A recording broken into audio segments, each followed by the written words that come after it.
Welcome to LoganRobo's channel, broadcasting live on twitch.tv/LoganRobo and on youtube.com/@LoganRobo. Tonight's game is The Great Ace Attorney Chronicles. While we wait for the stream to begin, here's a quick life hack for you. Have you ever tried breathing air?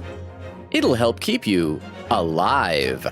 Thank you for tuning in to twitch.tv/LoganRobo and youtube.com/@LoganRobo. Please enjoy the stream.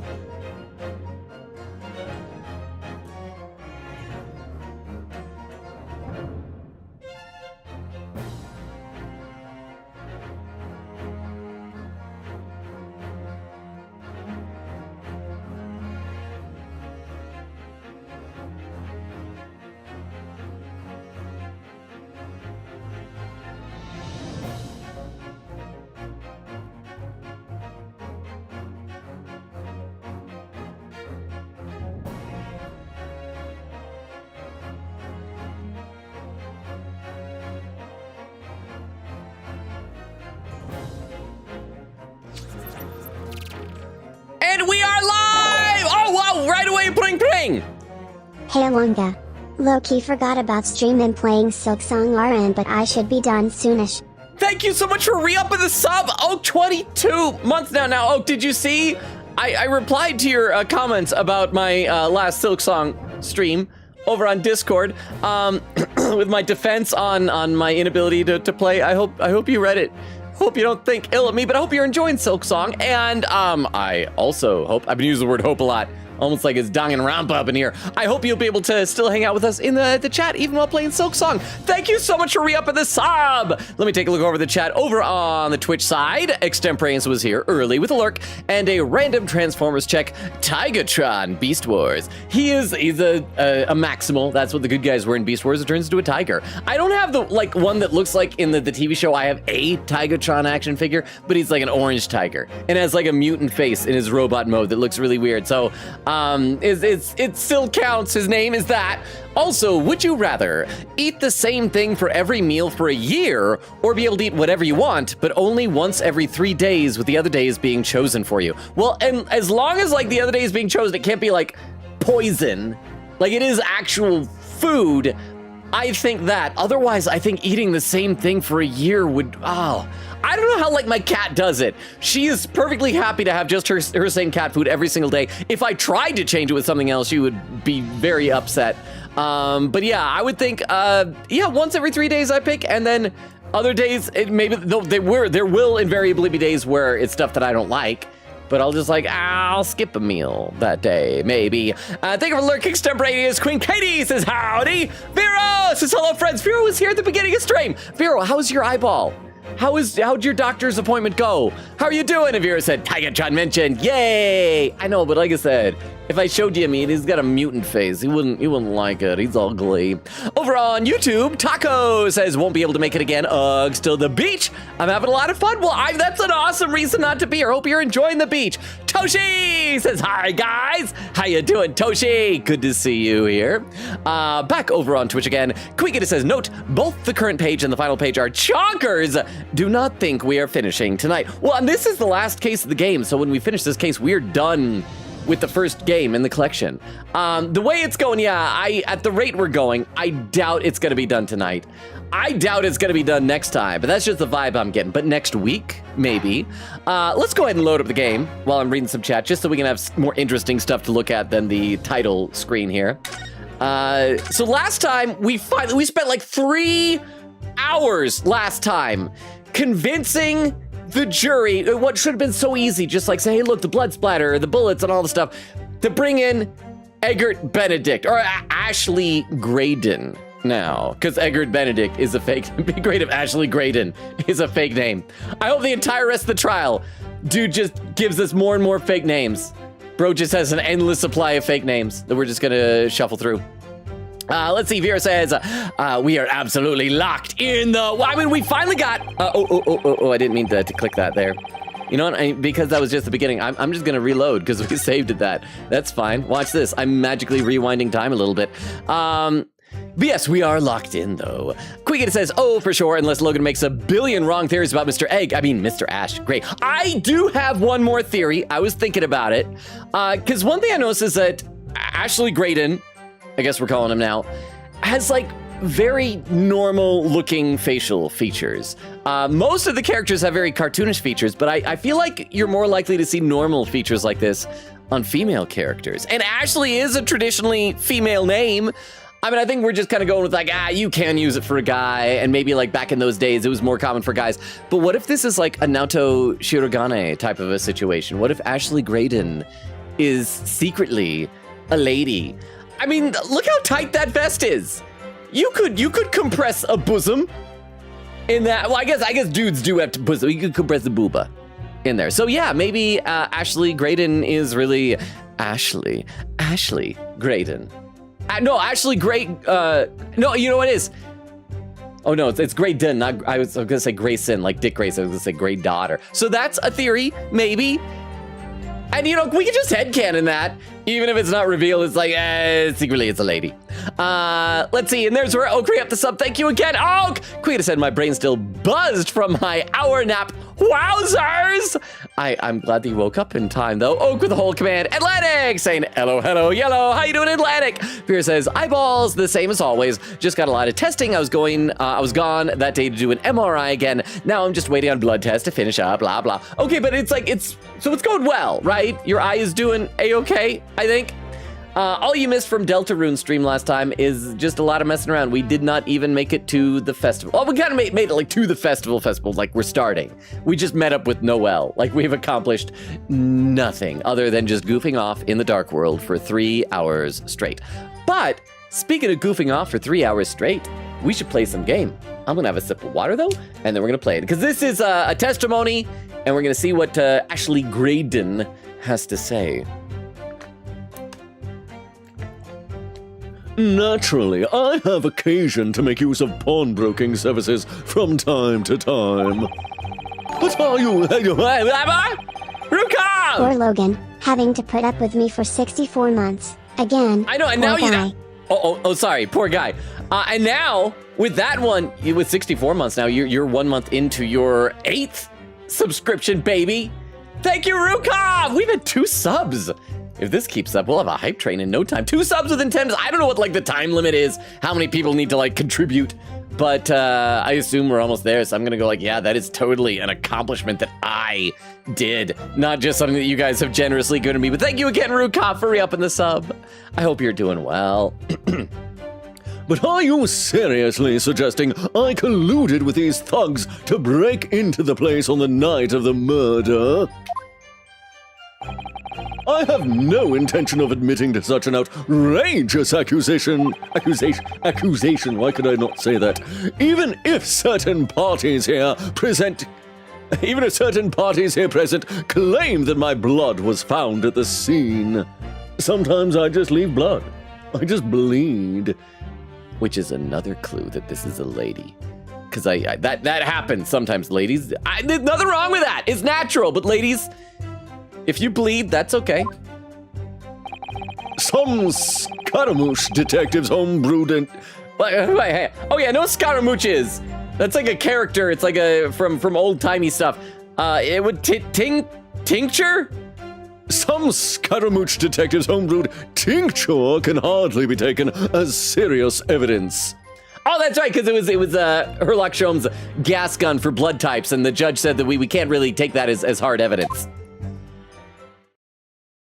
Is Iris going to be upset that he called Herlock Scaramouche? Will you do the fandango? So you deny the accusation completely, do you? Oh, no, I must say, I am dismayed. For the highest court in the land to be swayed by this self-professed detective's toy. It was the will of the jury, and our great British justice system demands that the jury's will is upheld. Scaramouche from Genshin Impact? What a crossover. Wait, crap, do I know this? That there's wait, have you guys mentioned that? There's a Scaramouche in Genshin Impact, apparently, as well. No, I remember like a long time ago when I was a kid, somebody like I was at a cast party for some like play I was in when I was like a kid. And we watched a movie of Scaramouche. It was like an old one from like the 60s or something like that. It's like an old timey character. I don't remember much about it. I want to say that Scaramouche was like a jester type of a guy, but I'm probably wrong. You know, I guess I could Google this. That answers thing. Scaramouche. Mythological character. Yeah, he's a clown character from the 16th century Commedia dell'arte. So there we go. Apparently, he made it into Genshin Impact as well. So that makes him a beautiful anime waifu. But thank you very much for the 10 bits, Queen Katie. Oh, I gotta click back in the game. There we go. Bye-bye. Stay lonely, my friend. Good night, Rukov. Sleep well. I always assume when you're staying, maybe you're just like leaving because you have other things to do. But regardless, have a good rest of your night. Thank you for being here, Rukov. Thank you again for re-upping your sub. And yeah, sleep well. If you can't sleep, feel free to come back and hang out. Then it would seem we have the misfortune of a most inept assembly of jurors today. Oh, by golly. How long am I expected to be detained here? If following the defense's cross-examination, your involvement in this matter has not been established, you will be free to leave immediately. Good, then I shall be away in time for afternoon tea. Some small consolation at least. Let us not hold up Mr. Graydon any longer than necessary, counsel. Proceed with the cross-examination! So, we meet again, Mr. Edgar Benedict. Or is it Mr. Graydon? Or is it something else? Is it Mr. Dum Dum Face? Is that your real name? No. My apologies, you are... Oh, it's a power move! Oh, that is a power move. That's kind of like the whole thing with M. Bison in the original Street Fighter movie from the 90s. The whole thing when Chun-Li trauma dumps about when M. Bison went to her father's village and was like slaughtering people or whatever. And he's like, I'm sorry, I don't remember any of it. The day Bison graced your village with his presence was the most important day of your life. For me, it was Tuesday. I do have another idea of don't forget, I do have another theory. Well, I have two other theories about Ashley Graydon. One is that his cane has a flamethrower in it. Even if it's never brought up, as long as it's not disproven, his cane has a flamethrower in it. But remember the other thing that we established it was last time or the time before, all blonde people are related. So he is related to Gina Lestrade, to Thrice Fired Mason. Well, we found his real name's like Mulverton or something like that. And did we ever look back and see what color McGilded's hair was? I feel like it was gray, not blonde. And you can't like turn blonde from old age. But if you do, then you're related to all other blonde people. My apologies, you are... Ryunosuke Naruhodo, defense lawyer. We have met. Oh, if you say so. Ashley Graydon. Enchanté. Oh. So... I finally have my own top hat! I wanted one of these! Susato said that I would look good in it! I'm gonna hide a ratatouille under my hat. I trust we can conclude this quickly. But I'm not holding your flashy hat while we do. Wear it! Wear it. Risk the lice. Better than being hit by coffee, actually. Oh, much better! I mean, I don't think that Phoenix would probably have had as negative of emotions toward Godot if he just, like, lightly tossed soft silk hats toward him. So, yes, that's a very good point. It's all about perspective. So thank you very much for the 10 bits. Oh, and a pin message over on Twitch. Written by Magpie! I did Magpie! Pinned by Vera said he would also be related to Herlock Sholmes. Oh, that's right! Let's check. Everybody who has blonde hair. Everybody who has blonde hair is related. I mean, that's more of like I feel like that's more of a really, really light brown. Like maybe you could get away with strawberry blonde, but we'll count it. We'll count it for all of you. And there'd be Gina Lestrade, she's blonde. Ashley Graydon, he's blonde. That's gray. I don't know what color his blonde was when he was a kid. we would have to check out the carpets. And yeah, I'm pretty sure Thrice-Fired Mason was blonde as well. That's red, so he's not. Have we had any other blonde people? Oh, Nicola Pavlova. She was blonde as well. And a murderer. Wait, was Giselle Brett? What color was her hair? I feel like her hair was brown, to be honest, but I don't recall.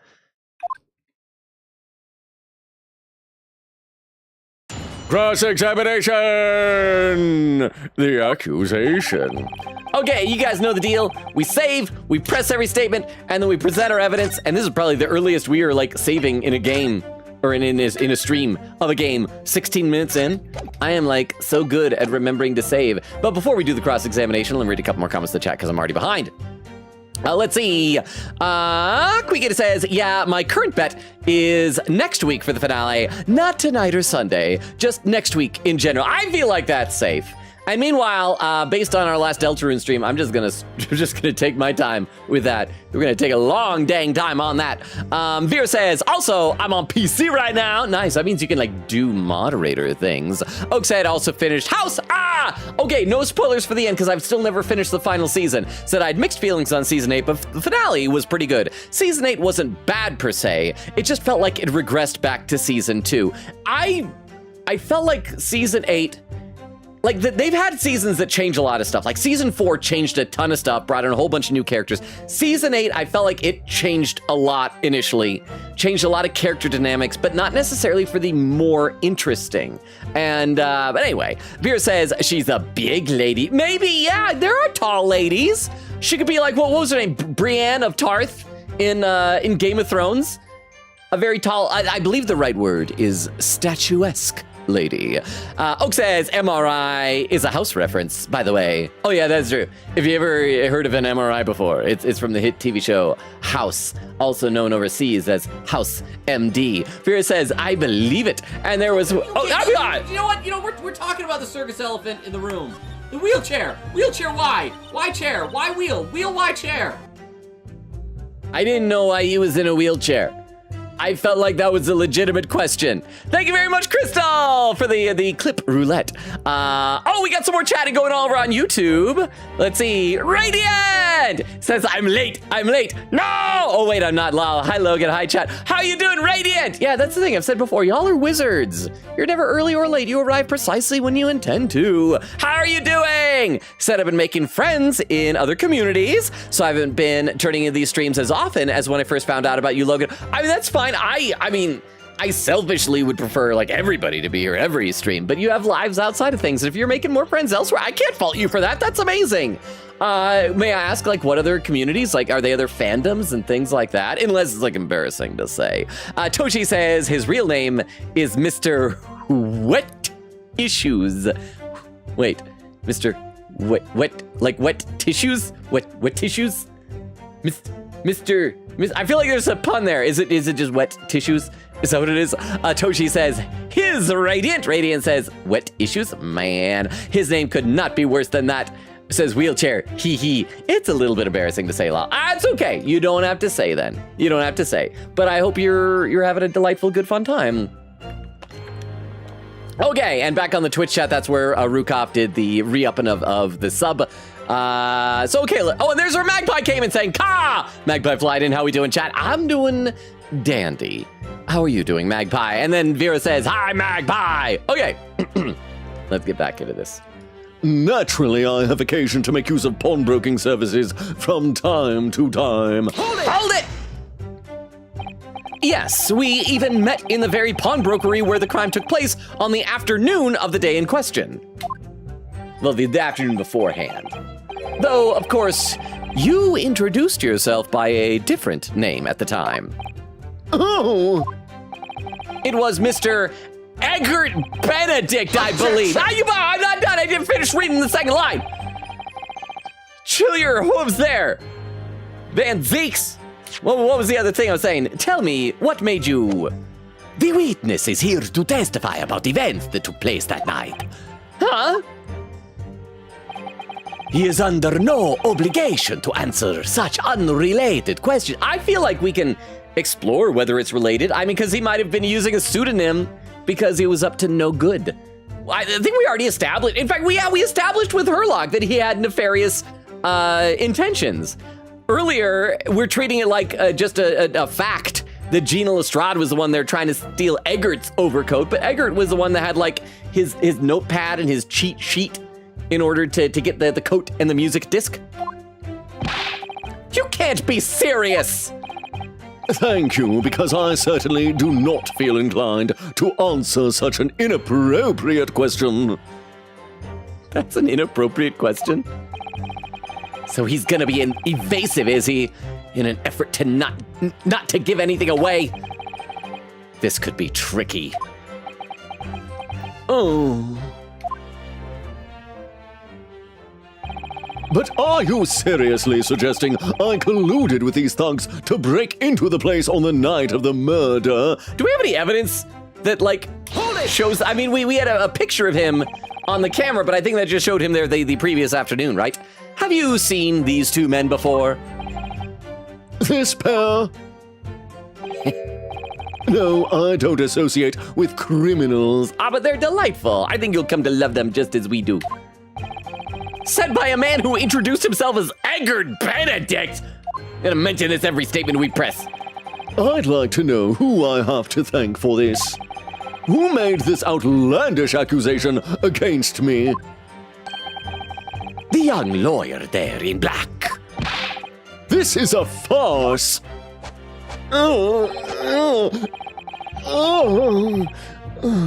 Whose idea was it to permit an outsider to work in a British court anyway? That's right, I'm not only a murderer, I'm xenophobic. Oh. Starting to think he's a bad guy. Well, needless to say, I have no intention of admitting to such an outrageous accusation. I'm gonna read some more in the chat. These every couple of pressings, we gotta talk, chat. We gotta read, chat. Magpie says, come on, Logan. We don't say Google for a verb anymore. We say search law. Oh, that's right. We were talking about that in Discord. Because Google is still being evil. And DuckDuckGo is trying to be nice. I just hope it's not going to be a swerve. It's not going to be like pro wrestling that, like, we'll be wrestling against Google, and then DuckDuckGo will come running in from the back with a steel chair, and we'll think, he's come to save us, and we'll slam that chair over Google's back, but it'll slam our back, and then clasp hands with Google and form a new tag team. Magpie says, hi, Vero. Quickita says, Scaramouche was one of the villains in Genshin, but then when he got beat up, he became playable. You could even give him a new name. Oh, but why would you want to give him a different name than Scaramouche? Okay, but here's the thing. Or the question, when he became playable, was he suddenly much weaker, like inexplicably, than he was when he was a bad guy? Because I feel like that happens all the time in video games. And Magpie says, he would also be related to Herlock Sholmes, and that is true. Again, all blondes related. Not just in this universe, in all universes. Over on YouTube, Radiant says, I'd rather preserve my dignity today. Oh yeah, well today, then next time, you can tell us. Unless you want your dignity then. Too. Toshi says, if we have Mario and Luigi, Gregson is Princess Daisy. What about Ashley? Oh, Peach, obviously. Blonde hair? Obviously, Peach. Look at that. The elegance? Peach, totally Peach. That's my vote. Radiant says, Logan, do edits technically count as a form of artwork? This is a question for the Discord server. I was going to post something I helped my friend make. I would count like edits as it's like, yeah, video. Video is an art. You're making, you're creating new meaning through montage. Okay, let's keep going here. I have no intention of admitting to such an outrageous accusation. Oh, God, no, I gotta press it, not click it. I forgot. There we go. Oh, darn it, I did it again. There we are. Hold it! Where were you at around 1 in the morning on the night in question, sir? That is past the hour at which I would normally retire. Certainly, I was not in the company of these rapscallions. You're able to prove that? Don't need to.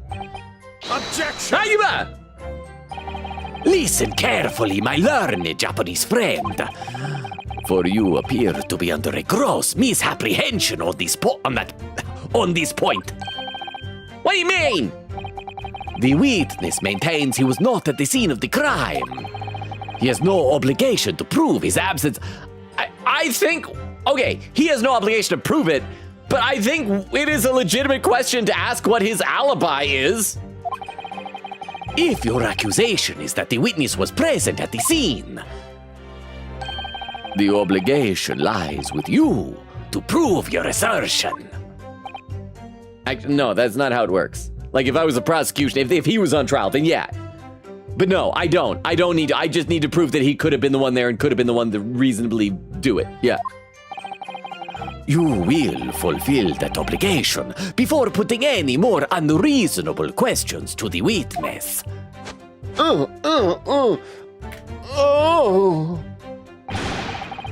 A silent victory wiggle. Thanks. That's a wiggle? More elaborate than any wiggling I've ever done.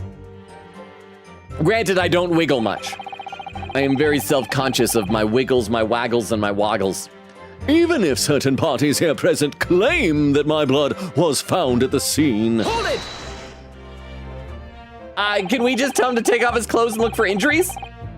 Dude's been shot based on the bullet in the calendar. Honestly, this would help. Yeah, just take off your clothes. Get naked. Why do we not strip more of our witnesses naked? Lay naked, bare the facts of the case. It'll also show whether my new theory that he's really a lady is true or not. Blood was found at the scene of the crime. There's no question of that.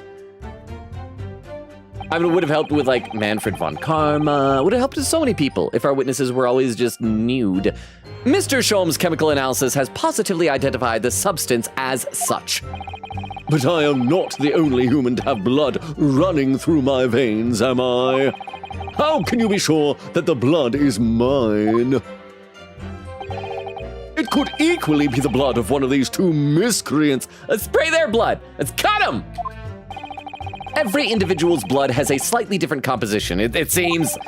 Mr. Sholmes's chemical is able to differentiate different...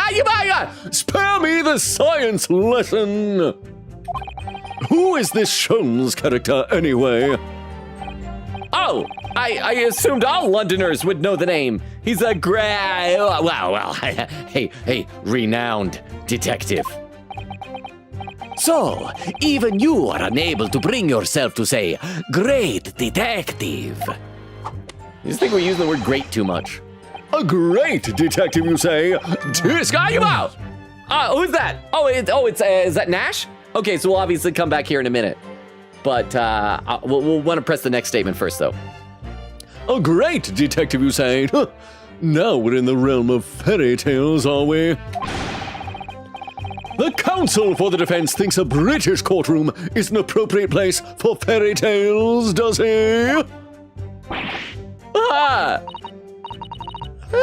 This is so unfair! That chemical test is based on solid science, not liquid science, not gas science, certainly not plasma science. Hurley and I know what we're doing. The trouble is, unless the technique can be independently verified, we'll never get beyond this man's flashy stick waving. Granted, it's a very colorful alchemy. Perhaps it would make a good souvenir for your uneducated friends back home in the East. But Van Zinks keeps saying I'm learned.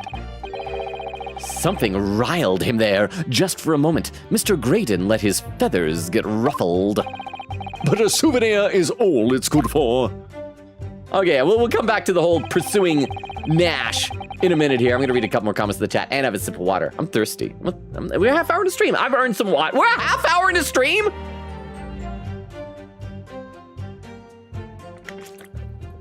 I'm gonna read a couple more comments in the chat.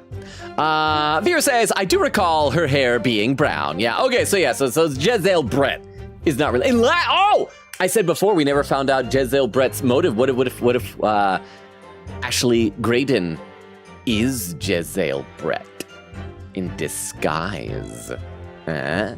Just imagine this face here with no eyeballs.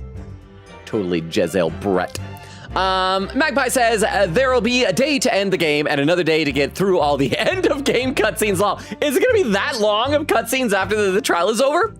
There's where Crystal came in with the lurk, says, I slept so late, still EP. Thank you for the lurk, Crystal! Thank you for being here. Veer says, so many people who just woke up for real, for real. Oak says, you said no House Season 8 spoilers. Mwahahaha. And then a crossed out thing. It's spoilers. It's spoilers. Should I read what this is? I kind of want to read the spoilers because there was a mwahaha beforehand. Okay, chat. We gotta do this very sneaky with the House season 8 spoilers that Oak has just posted in chat. It says, House kisses a 9-year-old, Wilson kisses a 9-year-old, Chase kisses another 9-year-old, Cuddy turns green, Cameron comes back to kiss a 9-year-old, Foreman kisses a 10-year-old, Park dies, Kuttner comes back, Amber comes back as a 9-year-old, 13 gets hair on her special place, and Taub gets lupus.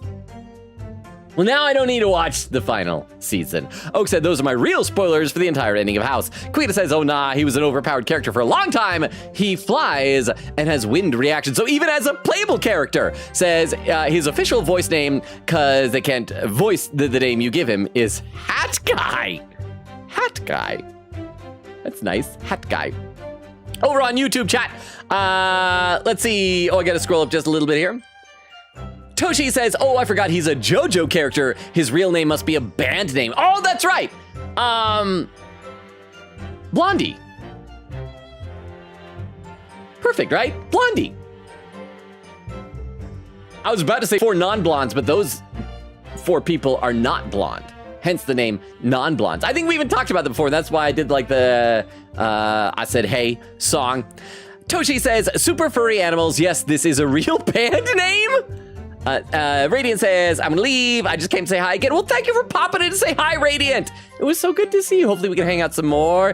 Says, I'm not gonna leave until he acknowledges it, just so it doesn't go through one of those, oh no, you're probably gone already, bye-bye, because I feel bad leaving really like that.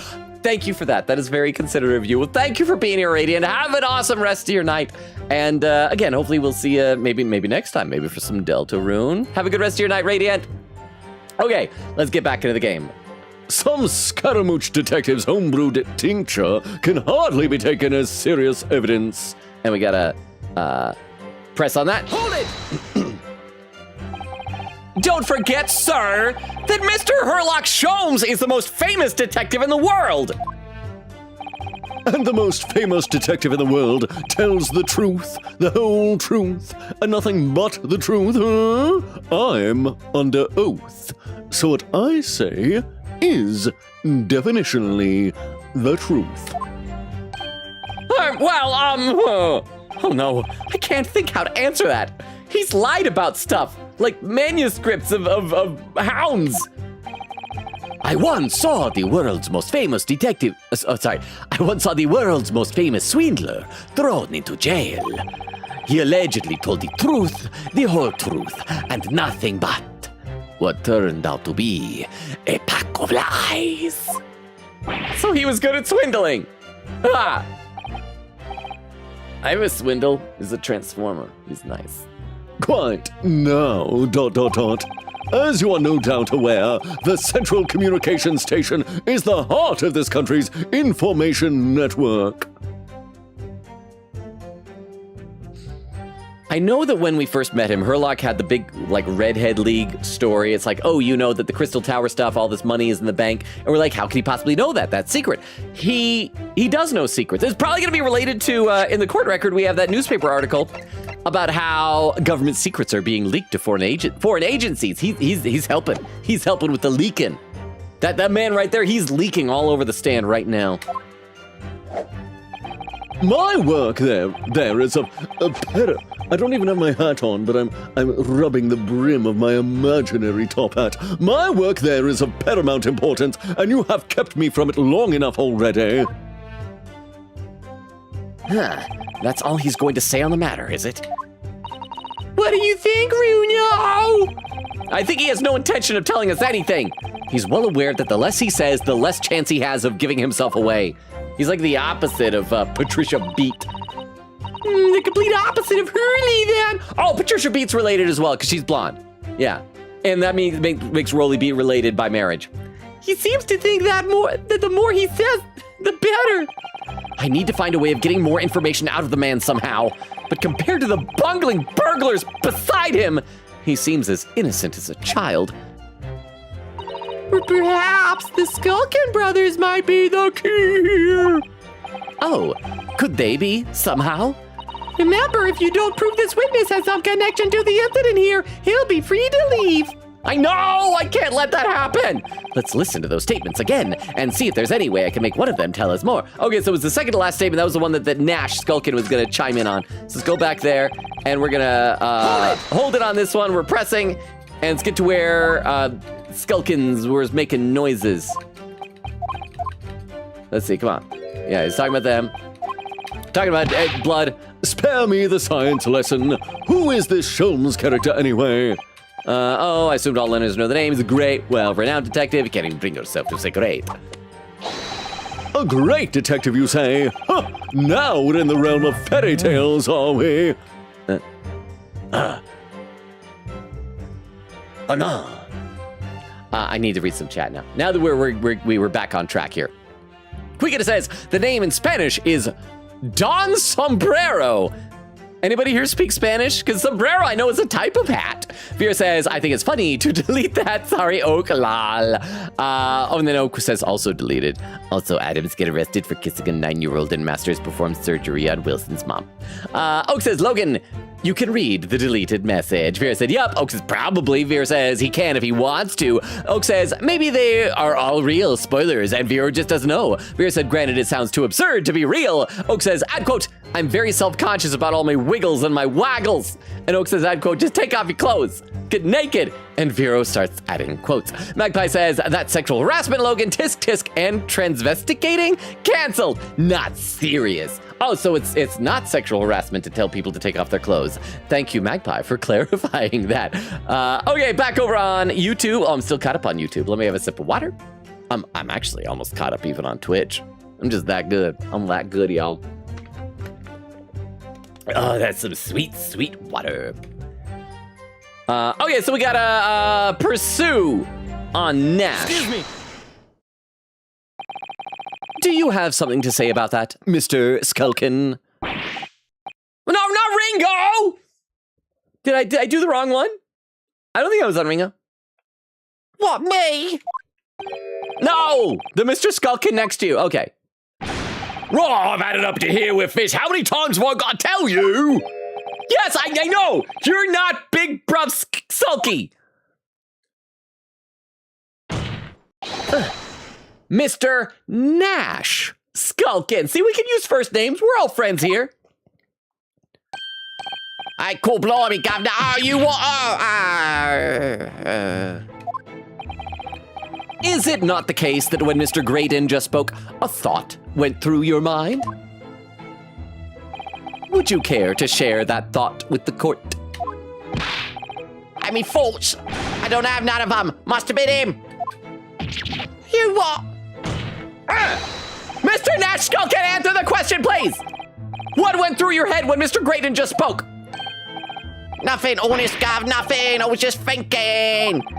If he waves his arms around like that much more, he'll open up the wound again, that's all.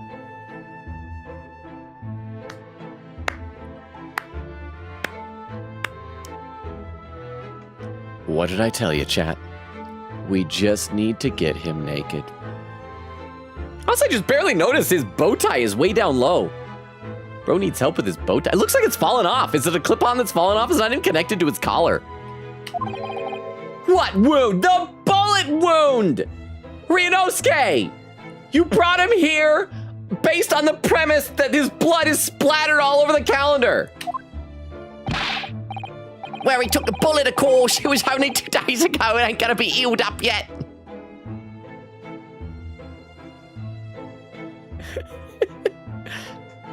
I love you, Nash. Never change. So I was, well, you know, I was worrying for him and, oh. Hex Bex. Mr. Graydon, did you hear that? Oh, it's in my shoulder. Oh, I have a Von Karma. What? Your comrade is worried about you, it seems. On account of your injured arm. Well, he didn't say arm. He's just clutching his arm, though. My lord, Santa Claus. Yes, Mr. Graydon. I have no idea what these two wretches are talking about. Certainly, I shouldn't be expected to answer anything in relation to their mindless insinuations. Ew. We know that someone other than the victim was hit by a bullet at the scene of the crime 2 nights ago. And from the height of the bullet hole in the wall, that person was likely hit in the, I don't know, upper arm or thereabouts. I mean, you're waggling all over the place. Could have hit you any angle. Oh. Perhaps you'd allow the court official to examine your arms, sir. So I repeat, take off your clothes. The left arm that you are currently clasping with your right hand as if in pain. Oh. No. I refuse.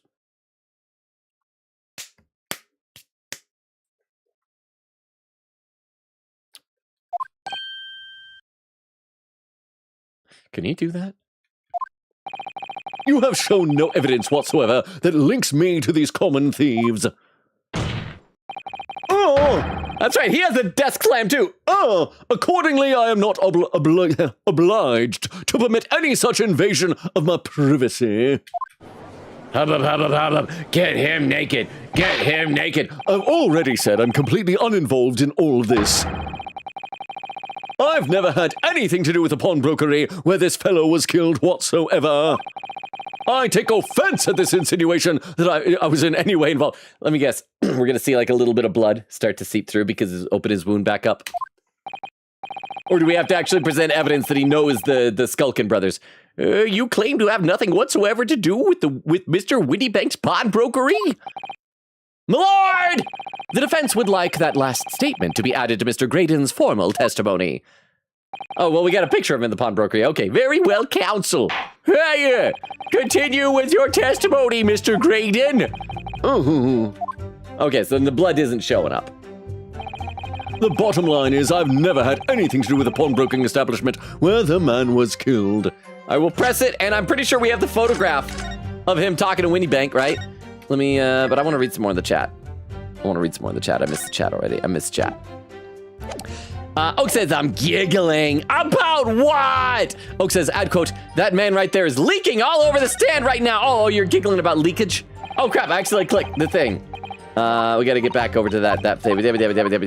Yeah. I was too distracted by chat talking about leakage. Oh, and quick get it with a timestamp. 36 minutes and 54 seconds. Look at that. I'm only 7 minutes behind. I am so on task tonight. It's like Vera was saying, I'm locked in. I think it's because I'm more aerodynamic because I just got a haircut the other day. I'm like just breezing through like a wind tunnel or something like that. I wasn't able to do that in Deltarune the other day. Okay, so where is it? Bottom line is, I've never had anything to do with the pawnbroking establishment where the man was killed. Hold it! Never had anything to do with it? You forget that I was there, Mr. Graydon, on the very afternoon of the incident! Obviously, I am not a complete stranger to the pawnbrokers. I'm currently on the lookout for an armchair to furnish my study. Objection. Okay, this is... Okay, setting aside all the evidence, like the evidence, the photo of and everything, blah, blah, blah, blah, blah, blah. This is so stupid. Gregson, a police officer, arrived there when Graydon was still waving around his gun. We shouldn't need to rely on I was there. Like, Gregson knows he was there, he had a gun, he was doing something. In fact, like, actually, Graydon, like, fled the scene. He was gonna get arrested, and he, like, ran away. Like, right? I think I'm remembering that. No, you were there to redeem an article. I have no idea. Right. Thank you, Gregson. I was just complaining about how the game seemed to have forgot about you, but I love you, Gregson. I love you, Gregson. Not carnally, though. A little bit carnally. I have no idea what you're talking about. I want to see the rest of this press statement first. Sorry? You must be confusing me with somebody else. Oh, I wasn't there for any such purpose. Oh. But the redemption ticket! That won't get you anywhere, Runo. Iris, what do you mean? Mr. Windybank never wrote the names of his customers on his redemption tickets. So you can't prove the ticket was his. Ah, of course. She's right. I'm afraid you're gonna need to produce some irrefutable evidence here. Otherwise, he'll never admit to being there. Huh, irrefutable evidence. Like the testimony of Gregson, Tobias Gregson. All right, let's go back there. I just wanted to see if there was any other delightful dialogue if that we hadn't pursued right away. But wow, this game sure has figured out how to make cross-examinations take even longer than they did in the base game. And I will read some more chat in just a few moments here. Let's see, get over here, and we gotta press on this one until Gregson mercifully chimes in at just the right moment. Just as soon as we remember that he's there. Come on, Gregson. Gregson. Is that right? Oh, is that right? Is that right? Oh, right. Excuse me! Sumima-san! Do you have something to add, Inspector? Oh, is that right? You don't remember? Arrived, tried to arrest him. He spun away like a whirligig or a top. Hang 'em. Hey, hang 'em. Come again, sunshine. Hang 'em. You were there too, in fact, weren't you, Inspector, that afternoon? Well, yes. I do remember meeting yourself in the pawnbroker's afternoon. You, your young Japanese assistant, and the accused were all present as I recall. You don't remember him waving around a gun? And at that time, this witness, Mr. Graydon, was trying to acquire a particular article. Well now. Don't tell me he doesn't remember. Please don't be conveniently stupid. Huh. Afraid I don't remember too clearly.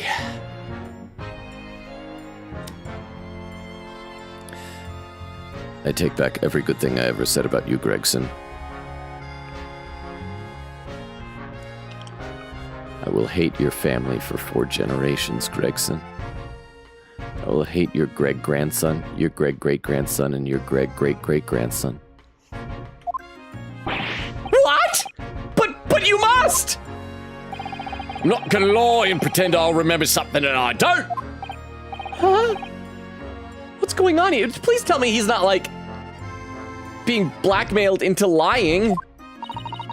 Gregsy showed us a picture before, didn't he? You know, from the cameras that Hurley installed in Windybanks? Yeah, can we look at that again? Where, is it in our court record? Wait, post-shooting, photograph of Gina. Wait, do we not have a copy of the photo? Chat, am I still live? Am I still live? Chat on both sides. Am I still live?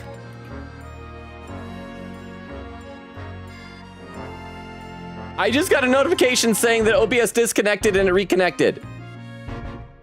Chat, am I live? I don't know what happened there. Like, OBS just blonked out on me. Blonk, I guess, isn't a word. Well, and it is, but it doesn't mean what I was using it for. Okay, we are back! I was worried that, like, the stream had ended or something like that. Okay. So, yeah, I don't know what exactly happened, but we're back. So thank you for the pinned message. I'm going to read a couple more comments in the chat while I just kind of catch my breath, because that left me very worried. We're, like, less than an hour into stream, and I'd hate it if the stream had just, like, suddenly decided, nope, you're done playing tonight. You're done. You're over with. So read some more. Ba-ba-ba. Hated on Gregson so much it almost nuked the stream. Okay, you got to admit, though, that is kind of bullcrap, just conveniently. Don't remember. I mean, this guy was very, very memorable. But thank you very much, Queen Katie, for the 10 bits and confirming. Over on YouTube. I should check to see if I'm still live on YouTube. Give me 1 second there. I think so. I can't tell. I'm going to look at the, I'm going to wave like this and then look at YouTube because it's like on a delay. I mean, it says connection is excellent, so I believe. Yeah, there we go. Okay. Oh, in fact, there is a comment over on YouTube from Toshi saying, I totally noticed your new haircut, Logan. You look fabulous. Ah, thank you, Toshi. I've said before, I always feel like it takes me a few days to like grow into the haircut, so I feel like I'm not quite there yet, but I'll get there. But thank you very much. I appreciate that, Toshi. Okay, so we are here. We're all And Toshi said, yes, you are. Okay, thank you. So I'm still alive. Whew. Okay. I'm gonna read a couple comments on Twitch. Avir says, oh my gosh, genuine care, so sweet. Oh, from the Skulkins? I mentioned before, I love it when you have bad guy characters who are genuinely friends with each other and genuinely caring. I feel like a lot of the time in like, especially in American cartoons, especially like classic ones, bad guys are just, they're evil and they hate everybody. Say, yeah, you're all awful. But I love like Team Rocket, for example. They are antagonists, but like they're all good friends and they watch out for each other. And like James is a wonderful, caring Pokemon trainer.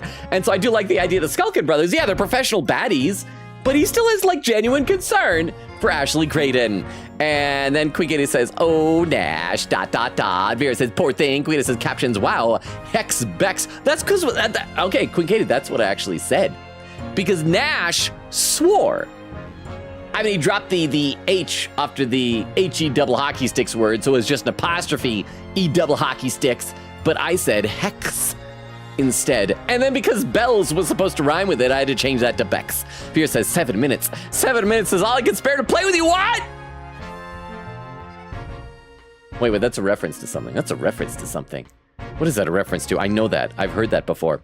Oh, and look at that over on YouTube. Hollow Knight Gamer says, hello, Logan. Check YouTube chat. I did just now. How are you doing, Hollow Knight Gamer? Welcome, welcome, welcome. Good to have you here. Hang on, let me have a... Hang on, I feel like I got like something just got stuck in the side of my mouth or something. Anyway, I'm gonna sip of water and we're gonna get back in the game. But I hope you're doing well, Hollow Knight Gamer. All right. Resident Evil. Thank you, Vera. There we go. That's what it is. I was like, you're doing that. I'm like, that sounds so familiar. Why have I heard this before? Okay, so thank you for clarifying that. Let's get back into the game now. Exactly, which proves that Mr. Graydon was in the shop on the afternoon in question. At no point have I denied that fact. Huh? I merely entered the shop to pursue the articles on sale and have a word with the broker. I feel like in any normal universe, this would be very easy to refute because there were so many witnesses. Ryunosuke was there. Susato, she's gone, but Herlock was there.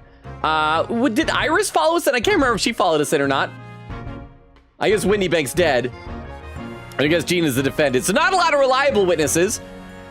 But still, it's like a whole bunch of people's word against his. Nothing more. Hagam. Hagam. Hagam. Hagam. Iris wasn't there, no. Oh, boo. Yeah, I guess she was probably back at the, back at home making something.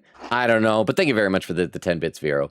The main thing is BS is just that Gregson doesn't remember because he's the one witness that would not have any reason to lie or hasn't like left or died. Hagam. Hagam. Hagam. Hagam. This makes no sense. I understand why Mr. Graydon might be trying to cover his tracks. But why would Gregson be trying to avoid giving testimony about what happened? Has this got to do with the stuff that's supposed to be top secret with like the Crystal Tower and everything? Maybe it's all related to that somehow? That's all he's going to... Oh, that's it! Okay. What do you think, Runo? I think he has no intention of letting us anything. Okay, same as before. So I have to present evidence now? But I don't think I have evidence. I like that photograph of him there. One, it hasn't been added to the court record, and two, he's just claiming that okay. So let's save and see if we can figure out where we can present evidence. So save. Or let's check to see if any of his statements have changed. Maybe the one at the very end has changed after that. I don't know, intention admitting, Skidderwish detective. Okay, no, that's the same thing. So let's take a look at all of our evidence here.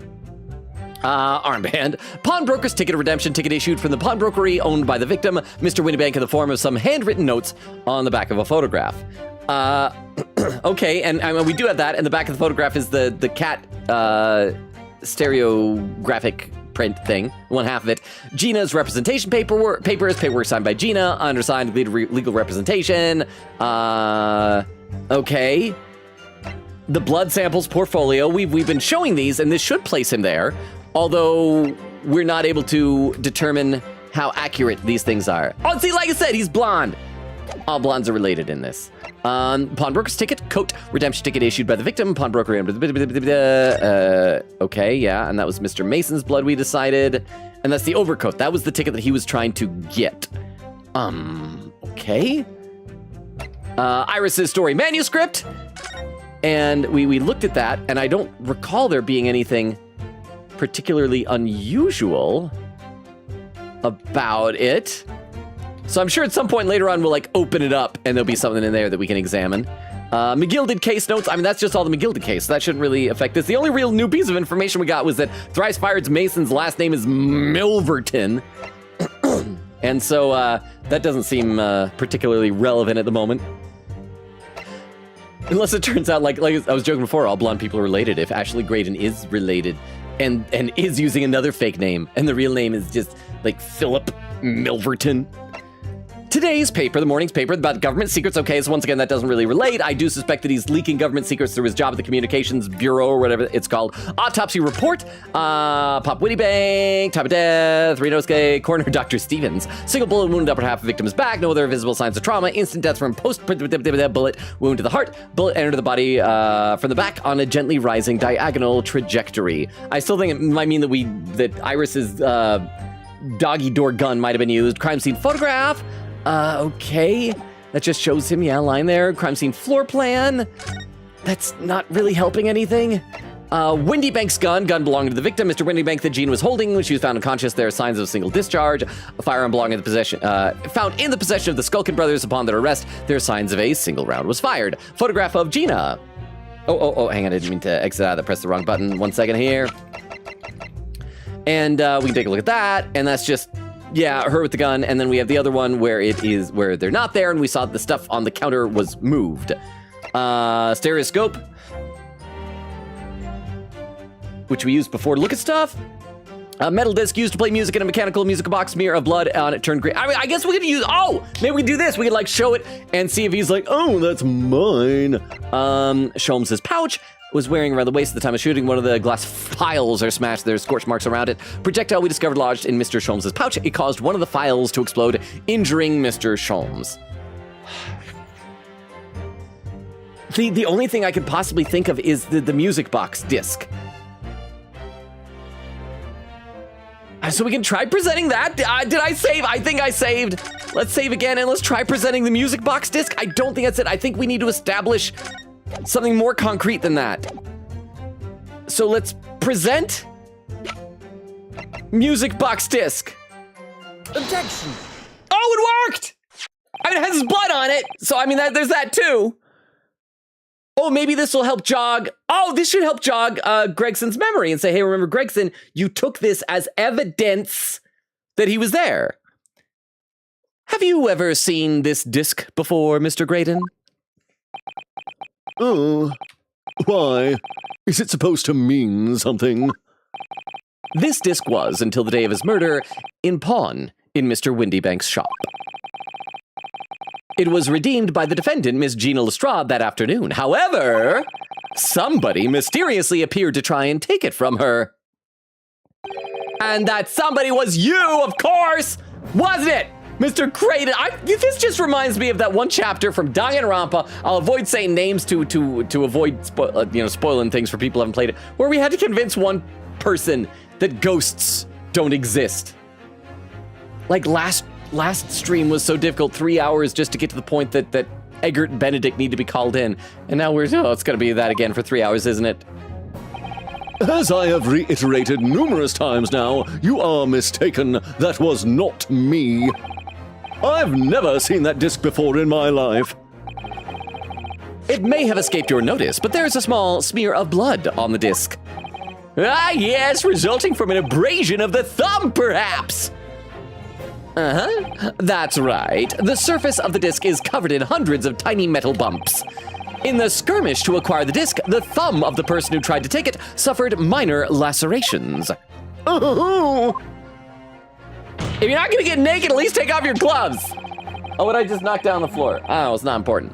So while the disc bears the remnants of that skirmish in the form of this smear of blood, the thumb of the person in question must bear the remnants also in the form of a scratch.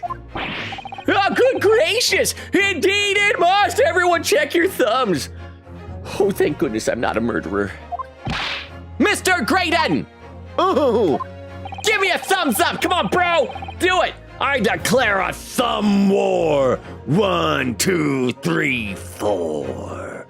You refuse to allow the court officer to examine your arm before. Are you now going to refuse to allow us to examine your thumb? Because I have no doubt that it bears a small scratch consistent with the smear of blood on this disc, and I just hope it wasn't a different finger that got scratched. I'm kind of just presuming it was the thumb. oh, oh. Well. It would seem I underestimated you.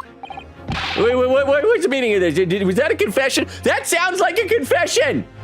I understand subtext, unlike every other judge in this series.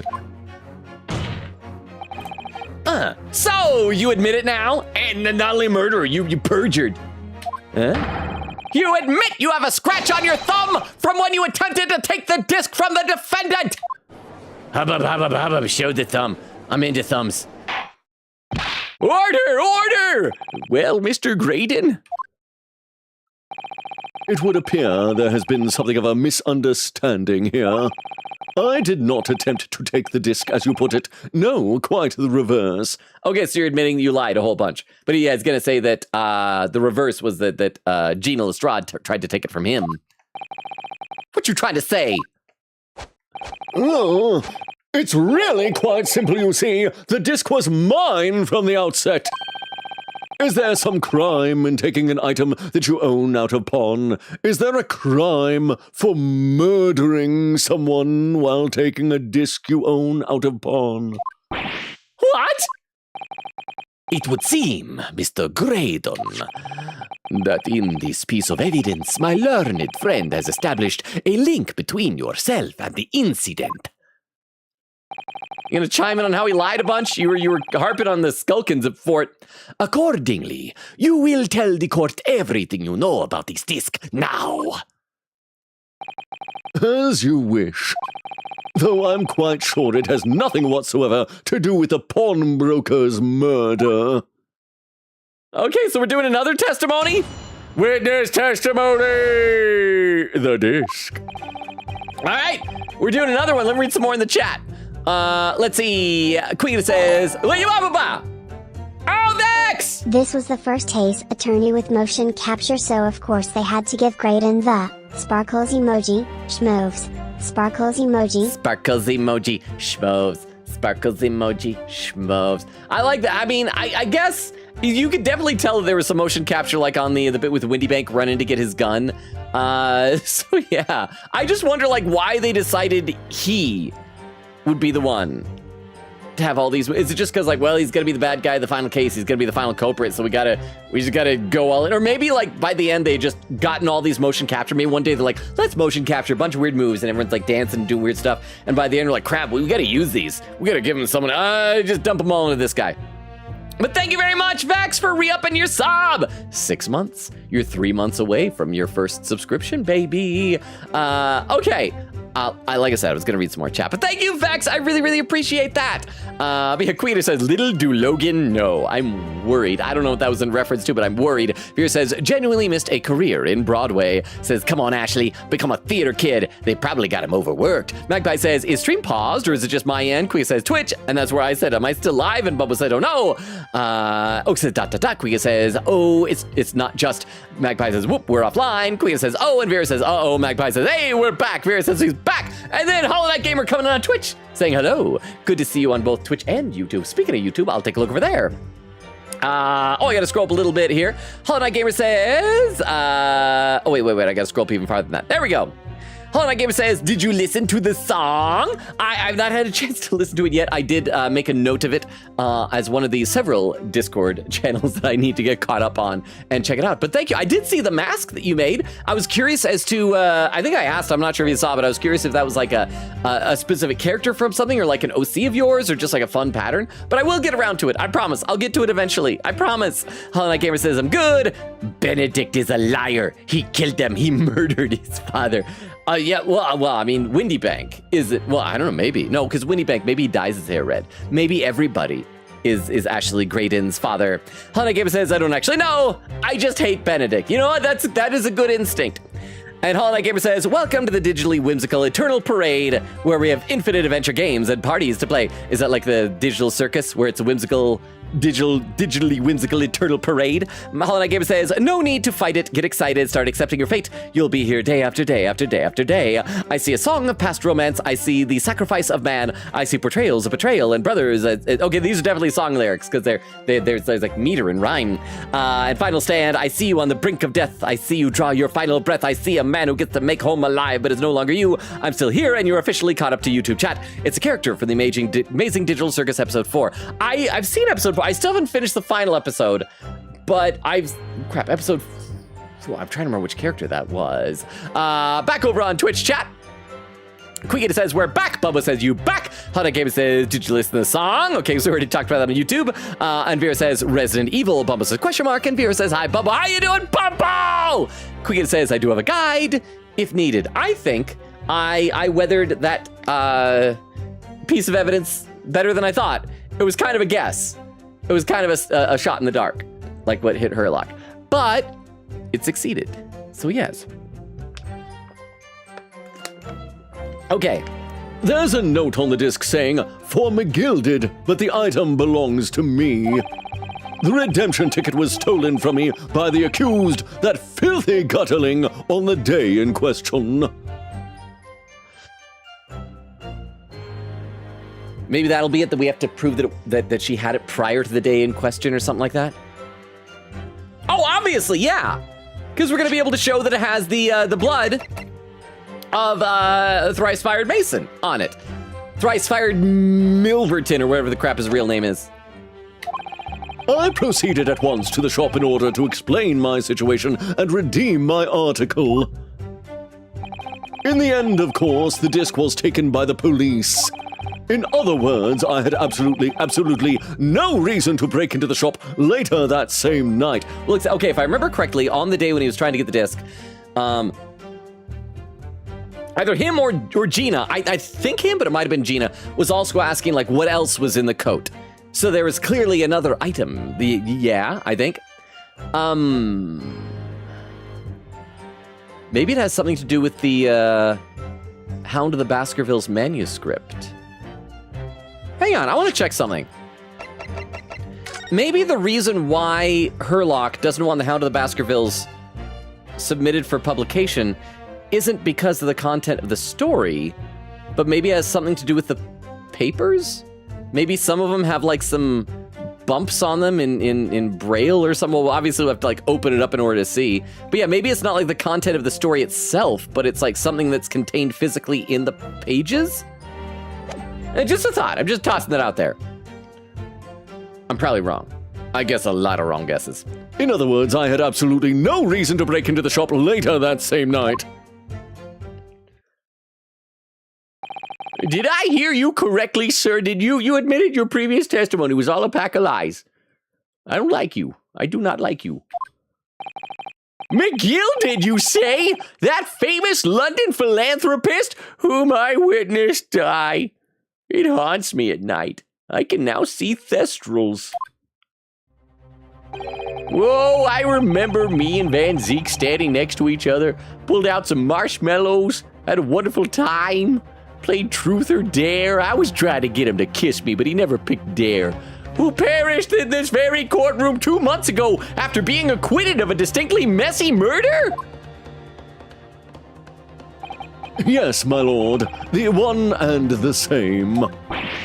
Is he your father or something? You got some family relationship, I bet. You're blonde! Mr. Graydon! Are you saying that Mr. McGilded and yourself were acquainted? Biblically? Yes. That's correct. Is it gonna turn out McGilded's his dad? I want to know if it's his dad. Order! Well, I certainly didn't expect to hear that name uttered in here in my courtroom again. According to what Gina told us, this disc was placed in pawn on that fateful night 2 months ago. McGilded himself gave instructions to deposit it at Windy Banks. It's funny that Mr. Graydon here is claiming the disc belongs to him then, isn't it? In all likelihood, he's lying. So, he appeared that afternoon at Windy Banks in order to get his hands on McGilded's disc for reasons. I don't know. Counsel, you will commence your cross-examination, please. Cross-examination! No, the disc. Okay, like I said before, you guys know the deal. I repeat it every time. At the cross-examination, we save, we press everything, we present our evidence, we're good at our lawyering job. But before we do that, I gotta read a couple more comments in the chat, even though I'm still almost caught up. There's where Vex came in! Saying hi, folks! I'm in a fantastic mood right now. Oh! What's got you so happy? Because I found Pokemon cards at MSRP at my local Target for the first time this year and got decent pulls too. Nice! Congratulations! I always feel awful anytime I see people like hovering around them. I remember one time I was at a Walmart and there was someone out like trying to stock the shelves and there was like 2 or 3 people just like hovering around the person waiting to get them. I remember there was one time during the Christmas season, I got up early to go over to Target right when they opened, and there were a bunch of people gathered around. The Target employee came out to open the doors and was shouting like, for those here for Pokemon cards, we don't have any Pokemon cards. Vera says, hi, Vex, congrats. Vex says, I got a full art Mega Greninja and 2 illustration rare Froakies. Gave the duplicate to my sister. Oh, that's nice. Oak says, should I make chicken skewers? I think it depends. Remember the chicken skewers you made a couple nights ago? Were they good? Do you want more? If so, then yes, make some chicken skewers. I still have a little bit of leftover birthday cake from Friday. If anybody wants any, it's not going to stay good much longer. It's starting to live out its natural lifespan. Over on YouTube, let's see. Hollow Knight says it's a plastic Gangle mask. Oh, from Amazing Digital Circus. Oh, that makes so much sense. That's why the one okay, yes, that makes sense. Hollow Knight Gamer says, tell Streamlabs I say hello. Yo, Streamlabs. Hollow Knight Gamer says hello. Hollow Knight Gamer says, or else. And so does Twitch chat, and you will be stuck with me forever. So I says hello to Streamlabs. Back over on Twitch, Vera says to Oak, yes. And there's Crystal with a 25 stream streak. Only 25? I didn't know that your stream streak had been broken. Crystal says, a free stream streak, I guess, because Logan went live again. Oh, wait, yeah, did you have to re-up it again? Is that how it works? Okay, let's get back in the game. So we're gonna press every statement. There's a note on the disc saying for McGilded, but the item belongs to me. Huh. Would you care to explain how this belongs to you? I just don't understand private property. I was raised in a commune. As you will observe, the brim of my non-existent hat. Communications officer such as myself commands a fine salary. You are certainly exquisitely dressed, sir. So you see, I have little need to make use of the services provided by the pawnbrokery trade.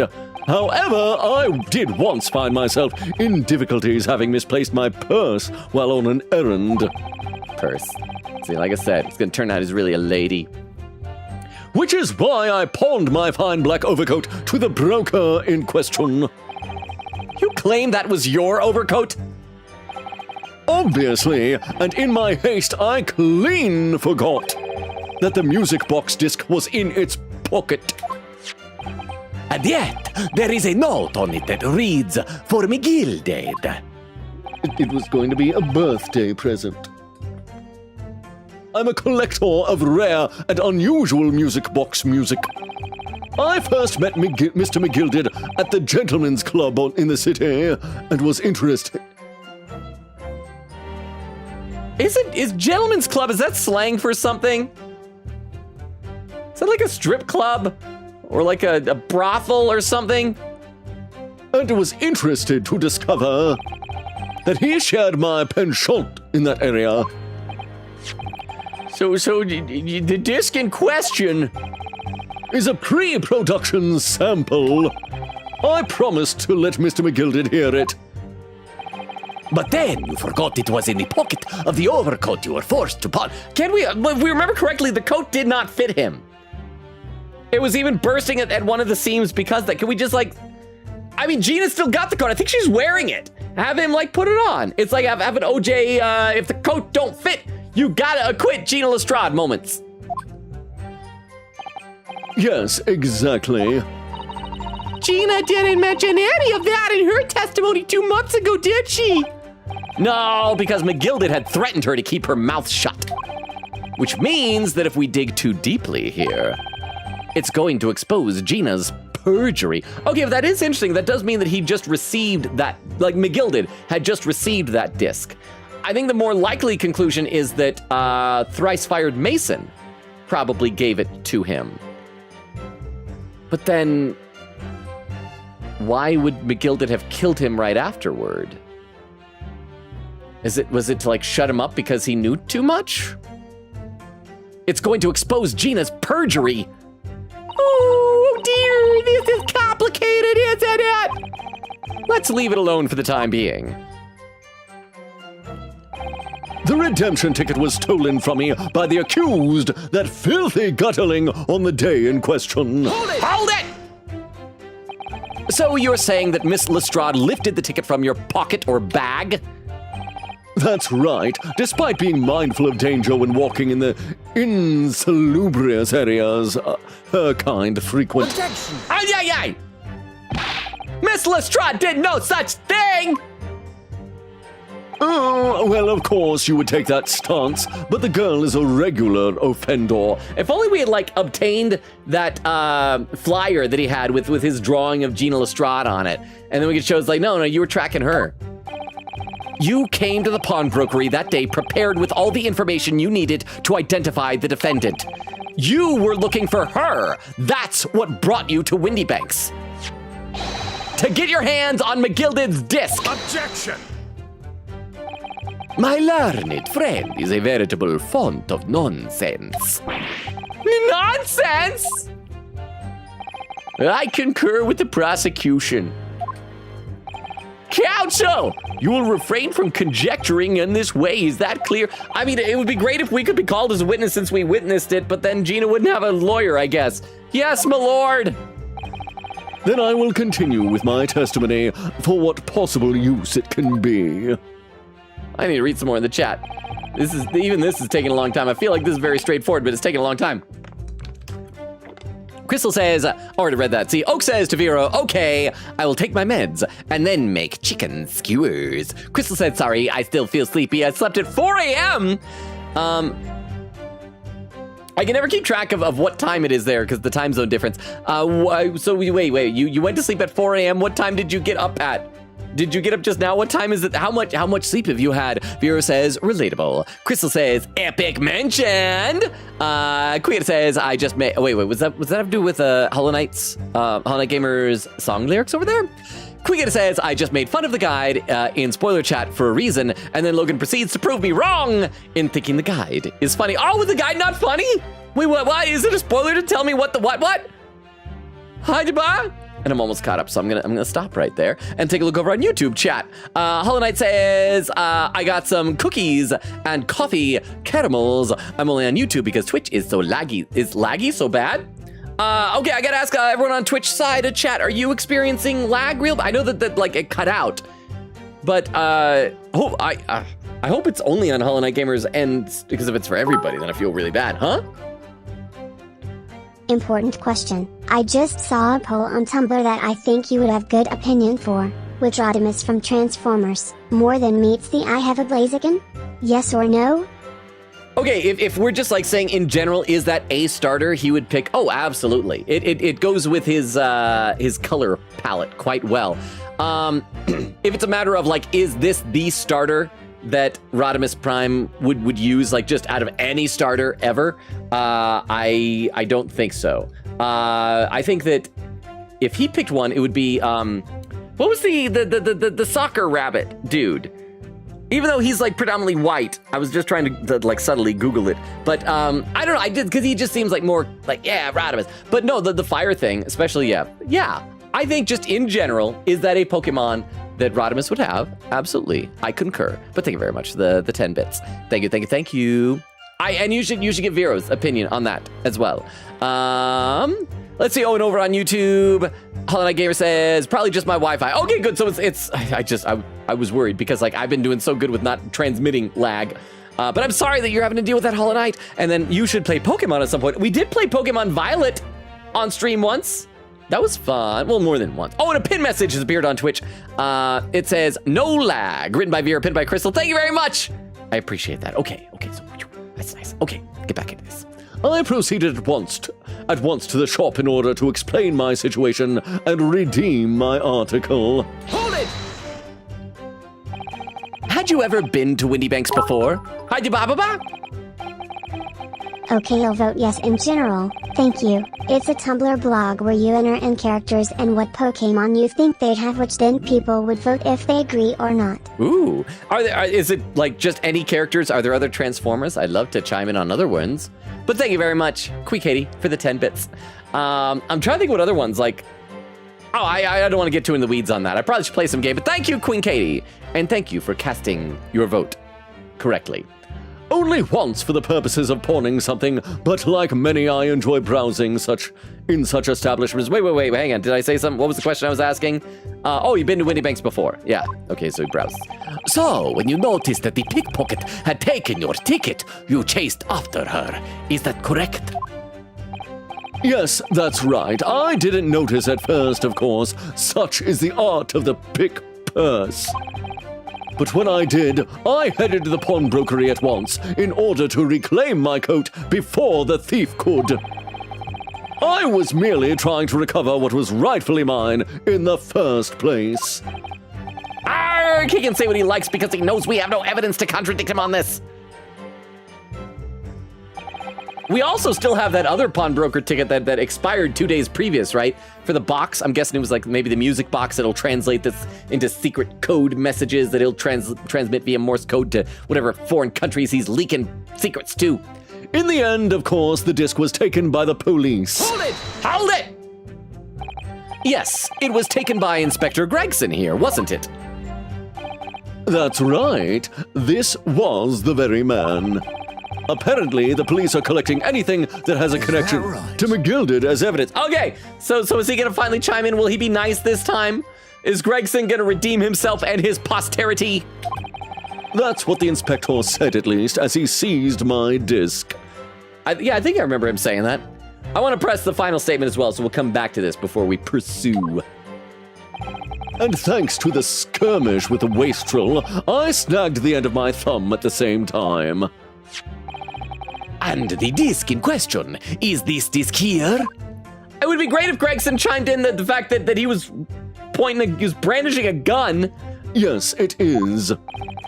Scotland Yard have been indeed gathering items believed to have been the property of McGilded, presumably to aid in their investigations in some way. Not something I would be aware of. I really don't know the man well anyway. After all, I am merely a communications officer with a penchant for music boxes. And flamboyant poses! Is that a JoJo reference? In other words, I have... Actually, come to think of it, is it? Maybe that's why they gave him all this stuff, because the music theme. And all the JoJo stands, of course, have music names. In other words, I had absolutely no reason to break into the pawn shop later that same night. I can't die. Hold it! But perhaps you'd seen something of value among the forfeited items? No, not at all. Oh. A valuer was brought in by the police to assess everything in the shop. Without exception, every article on the shops was common or garden, bric-a-brac. Bric-a-brac. No, I was about to say, no, never mind. In that case, it's clear that you broke into the shop later that day in order to recover Mr. McGilded's disc. But the police took it, though. Have you not been listening, man? Even if I had wanted to recover the disc, you may recall that it had been seized by the police that afternoon. It was no more in the shop that night than I, as I keep saying, I simply had no reason to break in. Huh. So there was nothing of McGilded's left in the shop that night. Nothing this man might have been after in the box. We'll be able to present that later as evidence, I think. I wonder if that's really true. But first we gotta pursue what Gregson was thinking. Bruno, if you have some evidence, let them have it! I'm dying! I'm dying. I'm actually a Make-A-Wish kid. I'm not a genius. I just wanted to live with Sherlock Holmes. To see that irritatingly assured expression of his crumble! McGilded slipped the disc into his coat pocket and had it deposited at Windy Banks. Then, when he realized he was going to be arrested on suspicion of the omnibus murder, he threatened Gina and forced her to take the redemption ticket. There's no doubt about it! That witness is lying through his pearly white teeth! Pearly! The police were obviously after anything left behind by McGilded as well. That's why Inspector Gregson ended up taking the disc into custody that day. So it sounds like the other stuff that the police want to know about is that McGilded is now being suspected of being involved in leaking state secrets based on that newspaper article? Maybe. But Gregsy's being very strange about all this! There must be a reason for that, I'm sure. I just don't know what it is. For now, I need to focus on exposing the fact that Mr. Graydon is lying in his testimony. So let's go to where Gregson had something to say. That was the fourth statement, I believe. And then, after this, we'll probably present evidence showing that there's the other pawnbroker ticket as well. Although I don't know if that'll necessarily be definitive. But let's go here. That is right. That is right, Gregson. I'm going to pursue you in a second, but first I need to read a couple more comments in the chat. Let's see. Oak with the lurk. Thank you for the lurk, Oak. I hope you're enjoying making your chicken skewers. Vera with the lurk. Thank you for the lurk, Vera. Oh, Krista with the hearts. And then Krista says, not lagging for me. Vera says, no lag. Huh. My opinion on what? On which Pokemon Transformers characters would have. Quigady was saying that the question was whether Rodimus from More Than Meets the Eye would have a Blaziken. And Vera says, yes, it's a basic choice. But he would. I think he would have a whole team that have like either fire themes or that fit his color palette. After all, the dude has a spaceship that looks like his own head. Over on YouTube, Hollow Knight Gamer says, you should play... Oh, I read that from Pokemon. It says, oh, I meant Pokemon Emerald. I have never played Pokemon Emerald. Is that one your favorite then? Let me have a sip of water here, and we'll get back into pursuing Gregson. All right, here we go. Pursue. Excuse me. Excuse me! Is something wrong, Inspector? My chips just disappeared. You see that? They were in my hand and then they just vanished. What happened? Well, what do you mean? The last remark Mr. Graydon made in his testimony seemed to trouble you in some way. No, it didn't. It's nothing. Leave it alone. Please leave it alone. Let me ask you this, Inspector. Why is Scotland Yard gathering Mr. McGilded's possessions? I can't tell you something like that, Sunshine. What is it, Inspector? Investigative secrets? Yes, exactly. You should know all about that. Magnus McGilded, who died so unexpectedly after his trial 2 months ago. A man renowned throughout the capital for his great contributions to public life. Yet he had a dark side too. Huh? Where are you going with this, Van Zeeks? I suppose the police are dealing with the aftermath of his nefarious activities, are they? That's enough! Stop it! Not supposed to talk about this! Coppers like me have duties to carry out now we're not at liberty to talk about. That's all you need to know. Duties? Duties, it is a funny word. Conferred by Lord Strongheart, I presume. The Lord Chief Justice appears to have great faith in you, Inspector.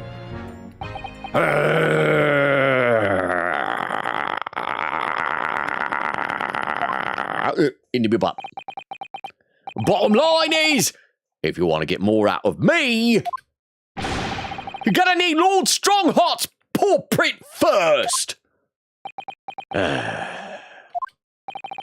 Wait, paw print? Is Lord Strongheart a furry?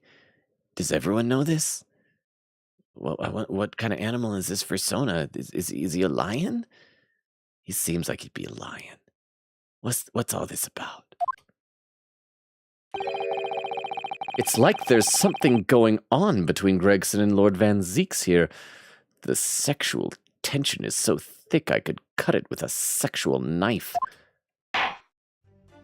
Well, it would appear that the inspector has revealed all he is at liberty to reveal. Mr. Graydon, let us return to your testimony. Gladly, my lord. Okay, so did that add nothing? Was there no point to that? Was that just for extra funsies?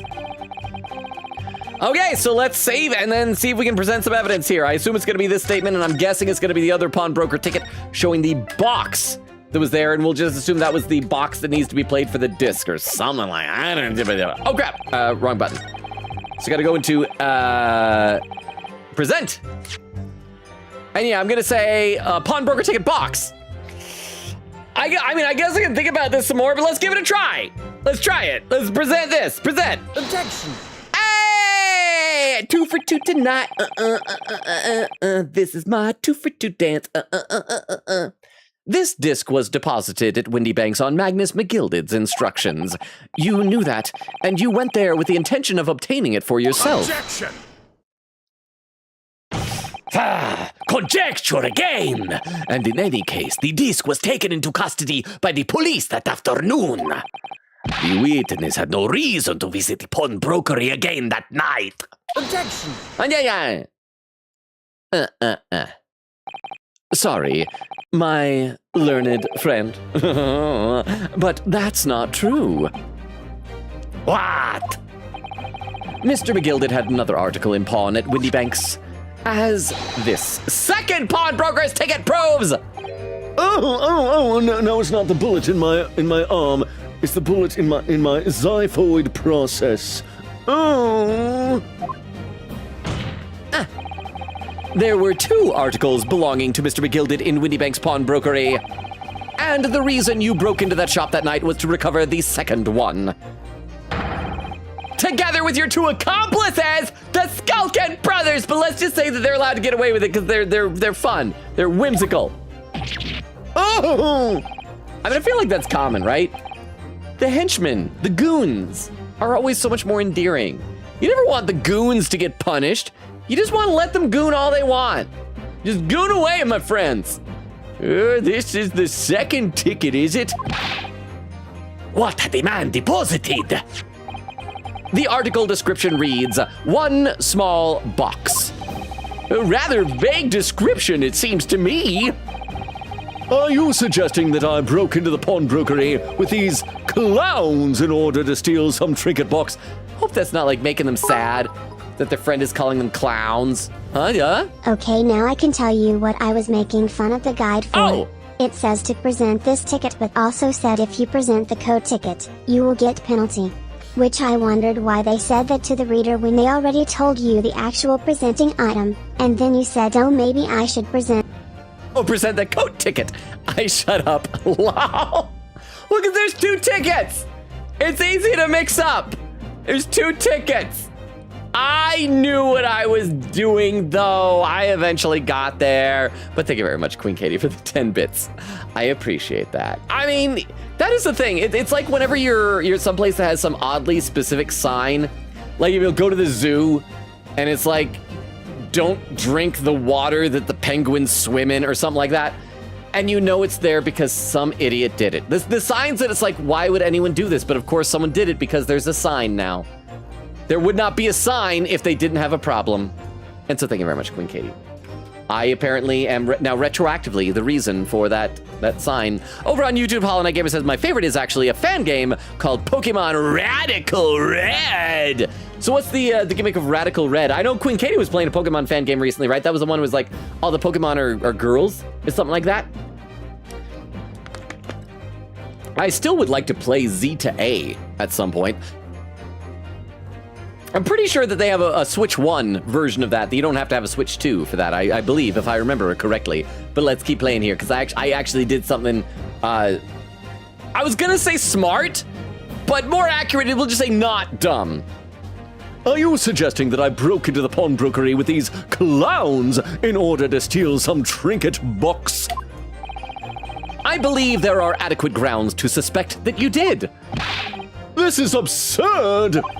Why on earth would I do such a thing? Once the article has been forfeited, I could simply walk into the shop and purchase it. Okay, that's a good point, because that ticket expired 2 days previous. So yeah, he should have been able to do that, unless he didn't know which box it was. There would be absolutely no need for me to resort to theft. Oh crap, that's a good point.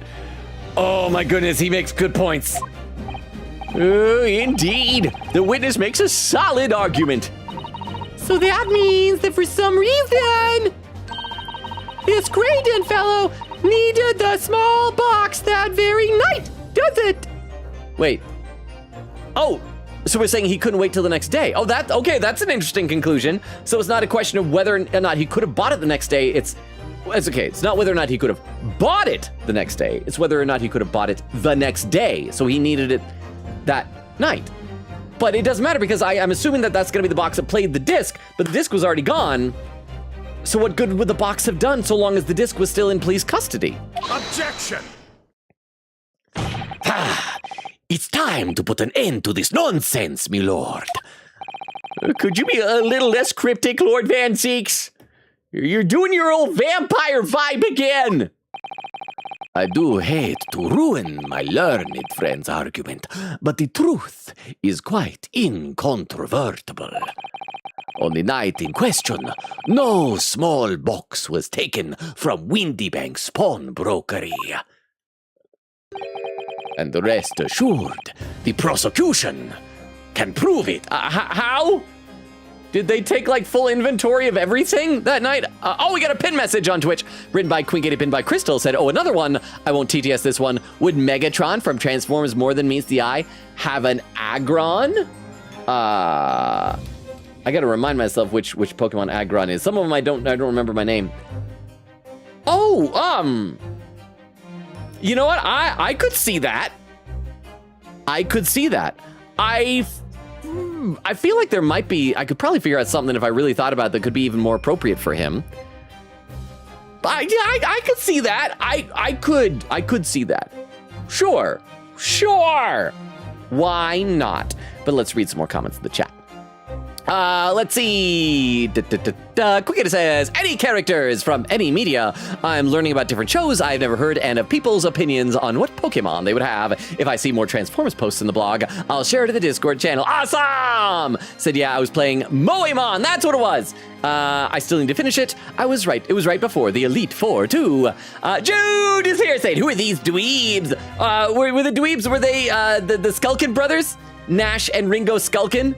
Let's see if I can pull them up at the court record to verify if that's who you're talking about.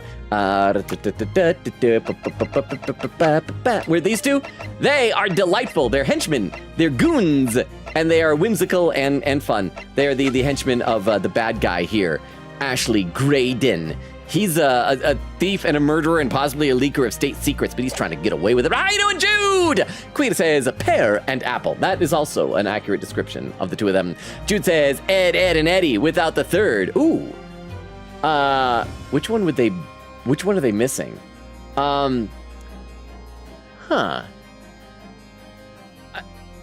Which one? I'm trying to decide because like physically, the tall one ought to be Double D. The short one would maybe be Eddie. But Eddie's like the leader. And Ringo, Ringo is the older brother. But I feel like he defers to Nash a lot. I'll have to think on this. But yes, I appreciate the Ed, Ed, and Eddie reference. And Magpie says, asterisk, yet. And Jude says, whoa, Eddie got a glow up. So maybe Gregson would be the third one. And Gregson could just be Ed. But welcome, Jude! How are you doing? Let's play a little bit more of the game now. As you can see, I'm actually not too terribly far behind right now. I'm only a little bit behind. I'm doing quite well. And rest assured, the prosecution can prove it. What? Wait, good gracious! The prosecution is finally gonna present evidence in this game? They never try to prove things. Inspector, show the photographic prints to the court, if you please. Yes, sir. What prints? These prints were taken from one of the detective's security cameras. Hurley's red-handed recorders again! As previously explained, using this plan of the shop layout, the victim's establishment was furnished with automatic camera in 2 locations. One was set to capture the counter where Mr. Windybank received his customers, and the other was set to capture the shelves on which articles were placed for sale once forfeited. Okay, so we're gonna have to stereoscope this again to see if anything is missing. Is that what we gotta do? And I guess we're just assuming that nothing is on this back wall over here, that all the merchandise is here, and this is because this is the position of our camera when we look in. It's like a sitcom, you know, it's like nothing's on the wall that we're looking through. This is the 4th wall over here. According to the information on this ticket, McGilded's small box had been forfeited already. 2 days before the incident at 9 p.m. on 13th April to be precise. Which means it would have been on the shelves at forfeited items in the shop front. Now, what I have here is a print taken by one of the cameras about 2 hours before the incident. That's at 11 p.m. on 15th April.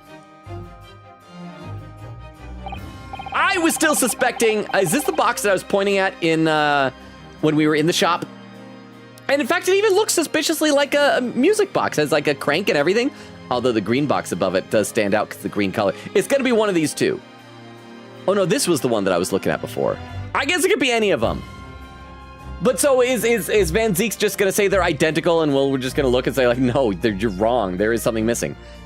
The victim certainly had a very full shop, it would appear. Or maybe it's gonna be that nothing is missing, but that the music box's crank has been turned. But again, how would this benefit him? Because the disc was in police custody, so he wouldn't have even been able to use it.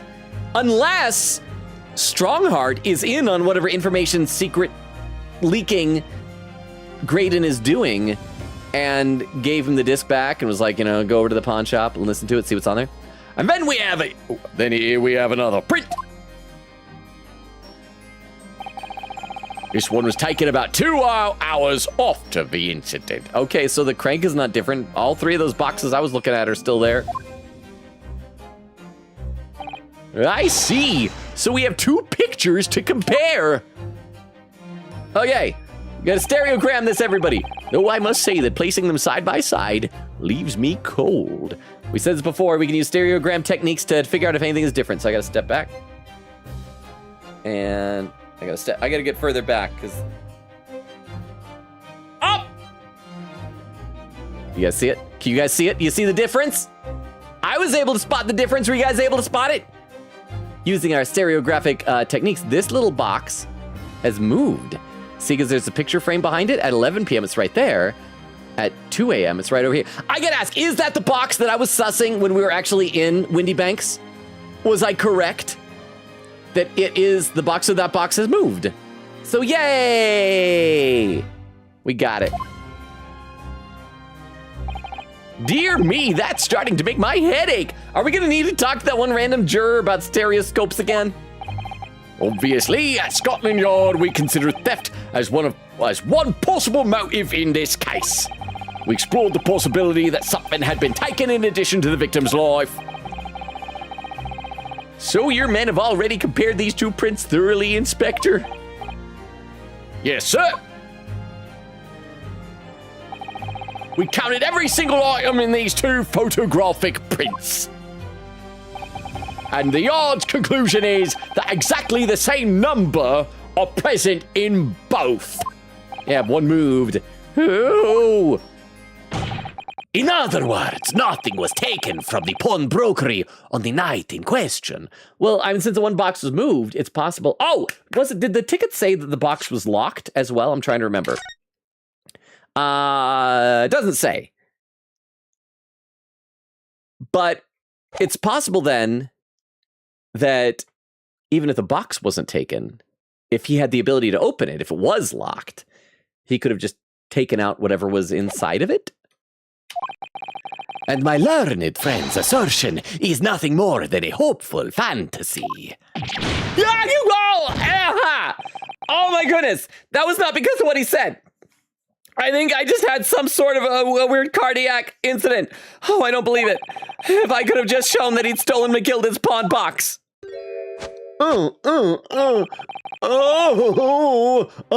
It's hit me talking. I might have been able to break him down at last.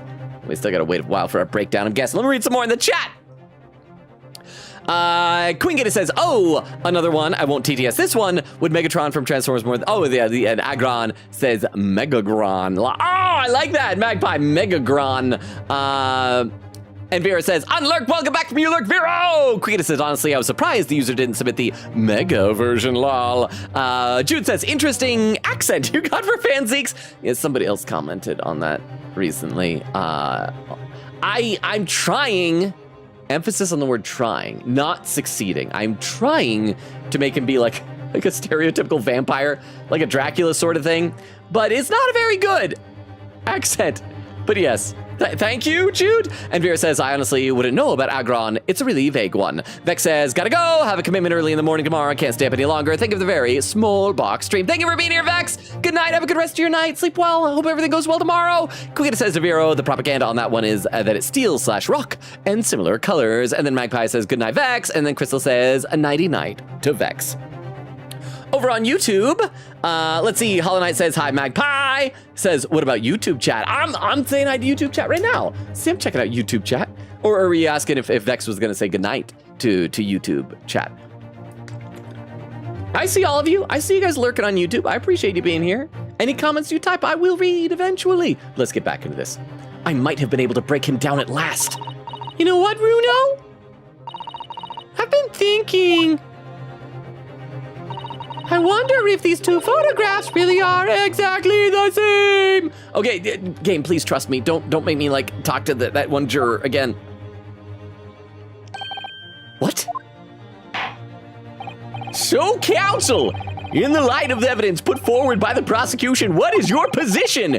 It seems that, in fact, on the night in question, nothing was stolen from the victim's establishment. I'm going to say, because it feels like they're going to ask a question, and a word is going to be worded weirdly. Because it doesn't look like any of the items were stolen, but that was moved, and its contents could have been stolen, or at the very least, used or messed with in some way. Do you accept the prosecution's assertion? I don't know. Could there be some hidden discrepancy in these two photographic prints somewhere? Yes! There's no discrepancy. Point out a discrepancy. Use a piece of evidence. I'm gonna point out discrepancy! I wasn't sure at first, but there is a clear discrepancy between these two prints. What? You must identify the location in question for the court, counsel. Indicate the precise location of the discrepancy of which you speak. This was another either-or situation, but you still have to do the correct stuff afterwards. Oh crap, do I need to present evidence afterward? Is the evidence the stereoscope? I guess we'll find out. Okay, thank you, Queen Katie. That has me concerned. But thank you very much for the 10 bits. Okay, so it's right here. There. And then do we got to present it in the other photo as well, or just on one? Present! Take that! Take that! Granted, these two prints are almost identical. However, there is one minor discrepancy between them. What?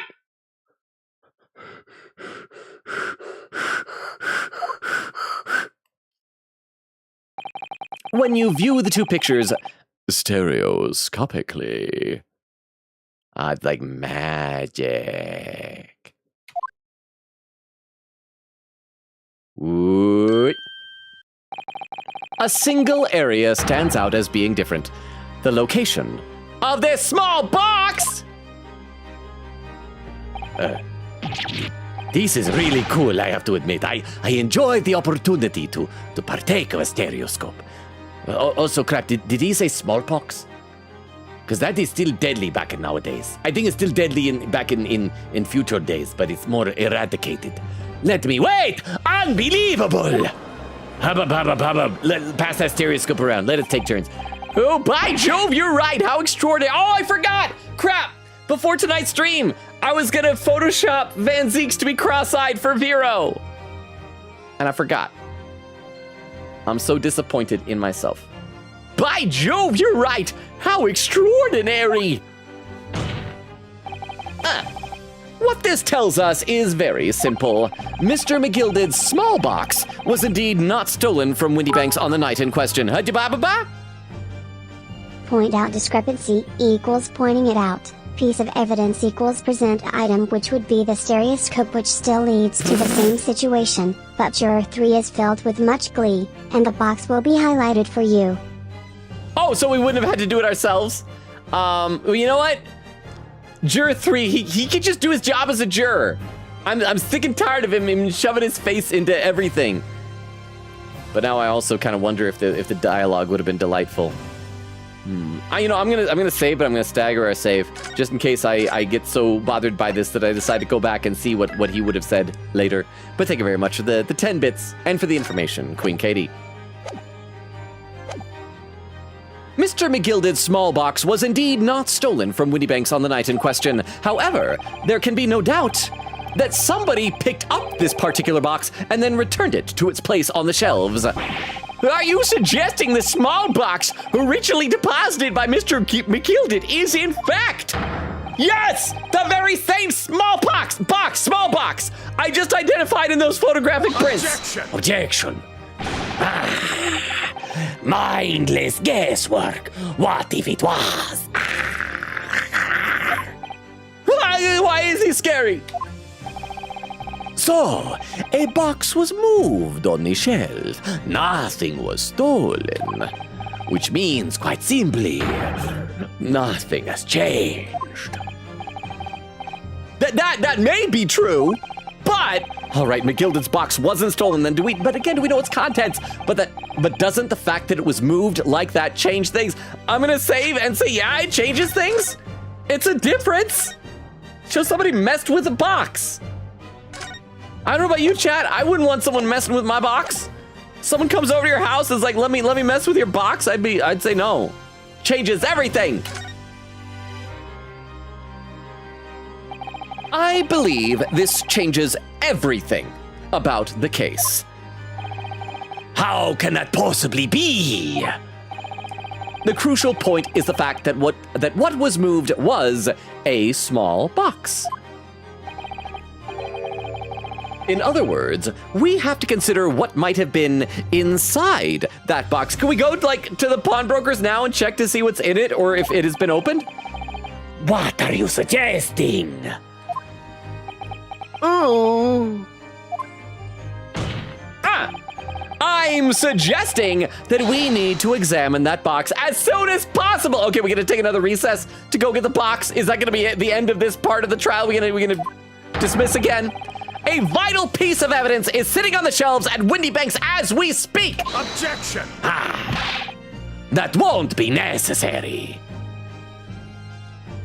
I brought all of Windy Banks here, just in case I decide to murder someone in a fire there after the trial.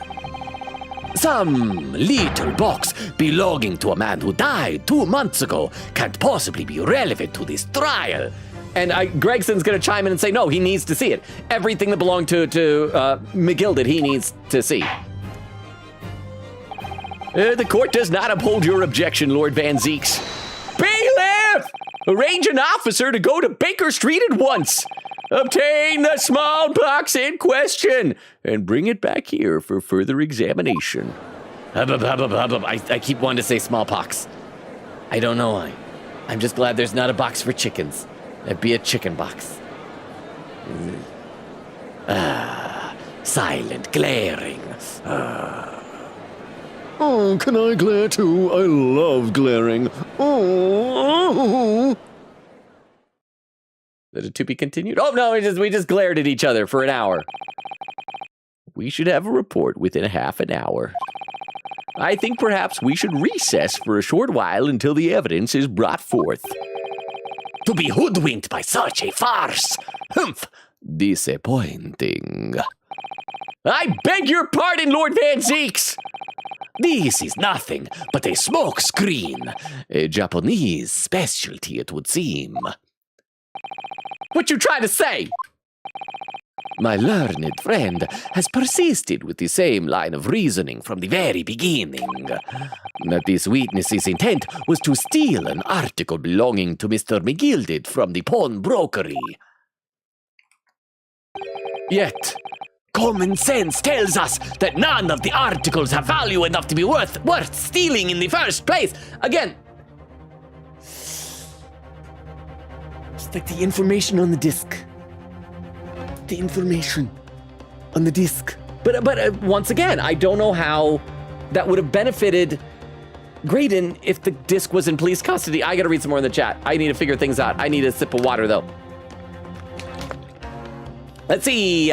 Veer said to Queen Katie, I guess, but that's about it. Jude says, I'm back from Pilates, whatever it's called. I like the accent circumflex over the A. Welcome back. How was Pilates? Veer says, I would say Mag Mortar is cooler choice because arm cannons. And Jude says, I'll be lurking now, though, because I want to avoid spoilers. Okay, thank you for the lurk, though, Jude. I appreciate you being here. It's good to see you. Crystal says, normal Pilates or hot Pilates? What's the difference? I know that hot potato is where the game where you have a thing you keep tossing around. Is hot Pilates like that? Where you just like something, you're just folding people up into poses and tossing them around. I don't know Pilates. Are Pilates normally not hot? Are they normally cold? Are they ugly? Fear says to Jude, take it easy. Chris says, oof, rest well, Jude. And Jude says, the one with the machine. Chris says, ooh, okay, yeah. Jude says, the slide machine fitted with springs and whatnot? I thought Pilates was like yoga. There are machines? And then Jude says, but yes, take care, Crystal and Vero. Well, thank you again for the lurk. I appreciate that. And over on YouTube, let's see. Hollow Knight says, good night, Vex. And this case is so good, says, oh, Lord Shiro.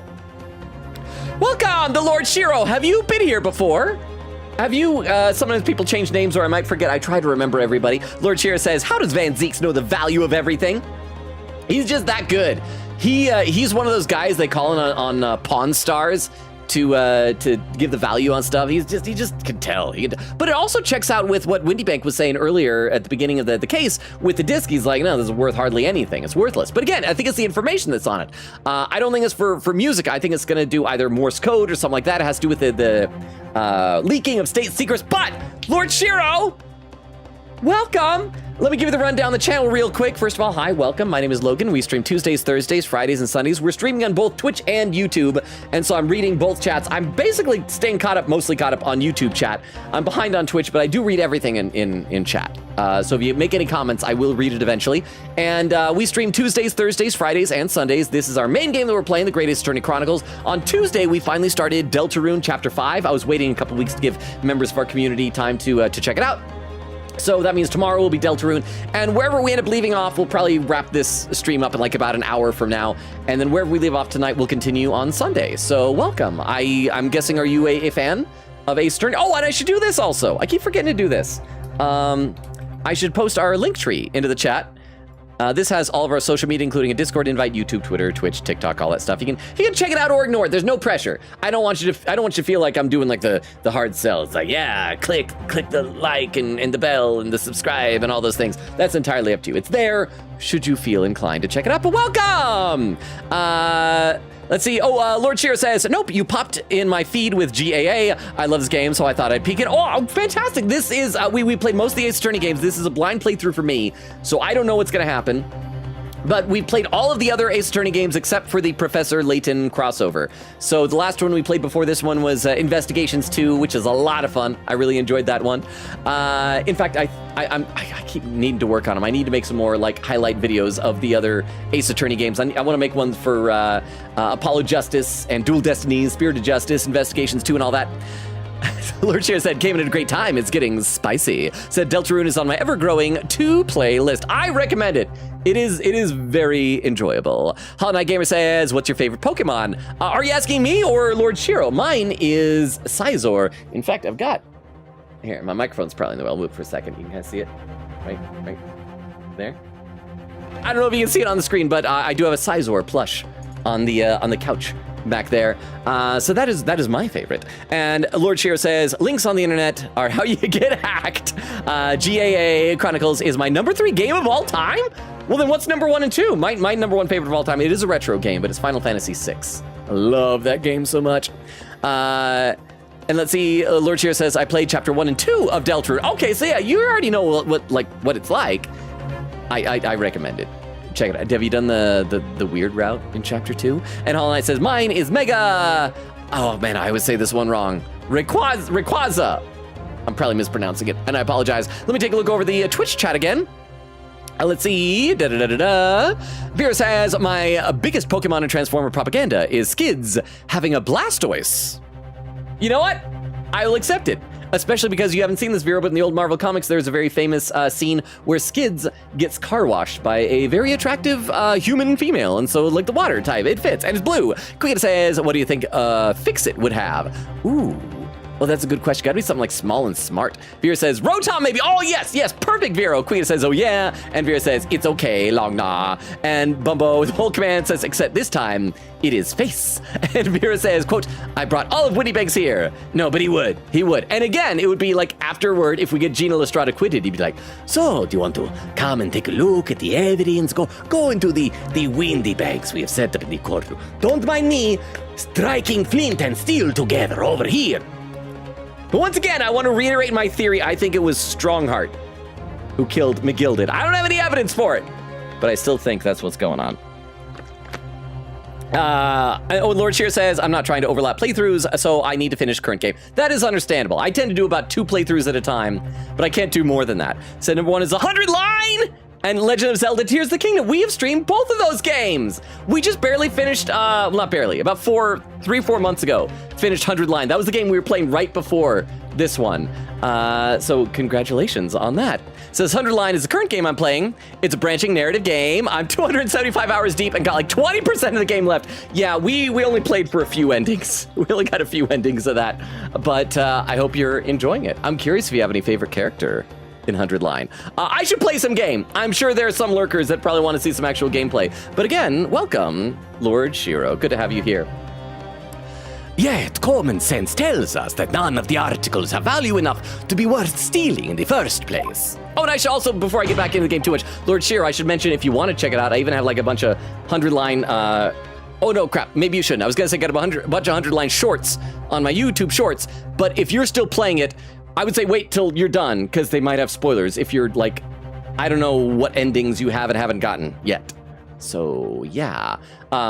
Exactly. It would be beyond absurd to break into a place for the purpose of stealing such commonplace property. Ooh. Glug, glug, glug.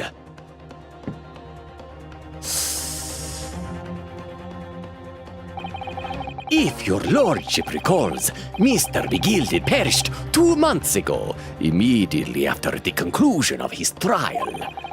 A trial in which he was found not guilty. A trial in which it was established he was the upstanding member of society his reputation implied, in fact. Being kind of petty and passive-aggressive there, ain't ya?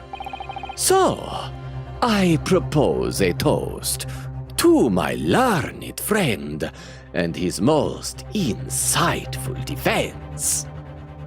Is he gonna actually drink it or is he gonna smash it again? Oh, I'm sorry. The articles this upstanding member of society pawned were entirely ordinary. a black overcoat that just happened to have a music box disc in one of its pockets and a small box. I assure you, I wouldn't accept even if the man tried to make a gift of such things to me. I'd like a box as a gift. You can put things in it.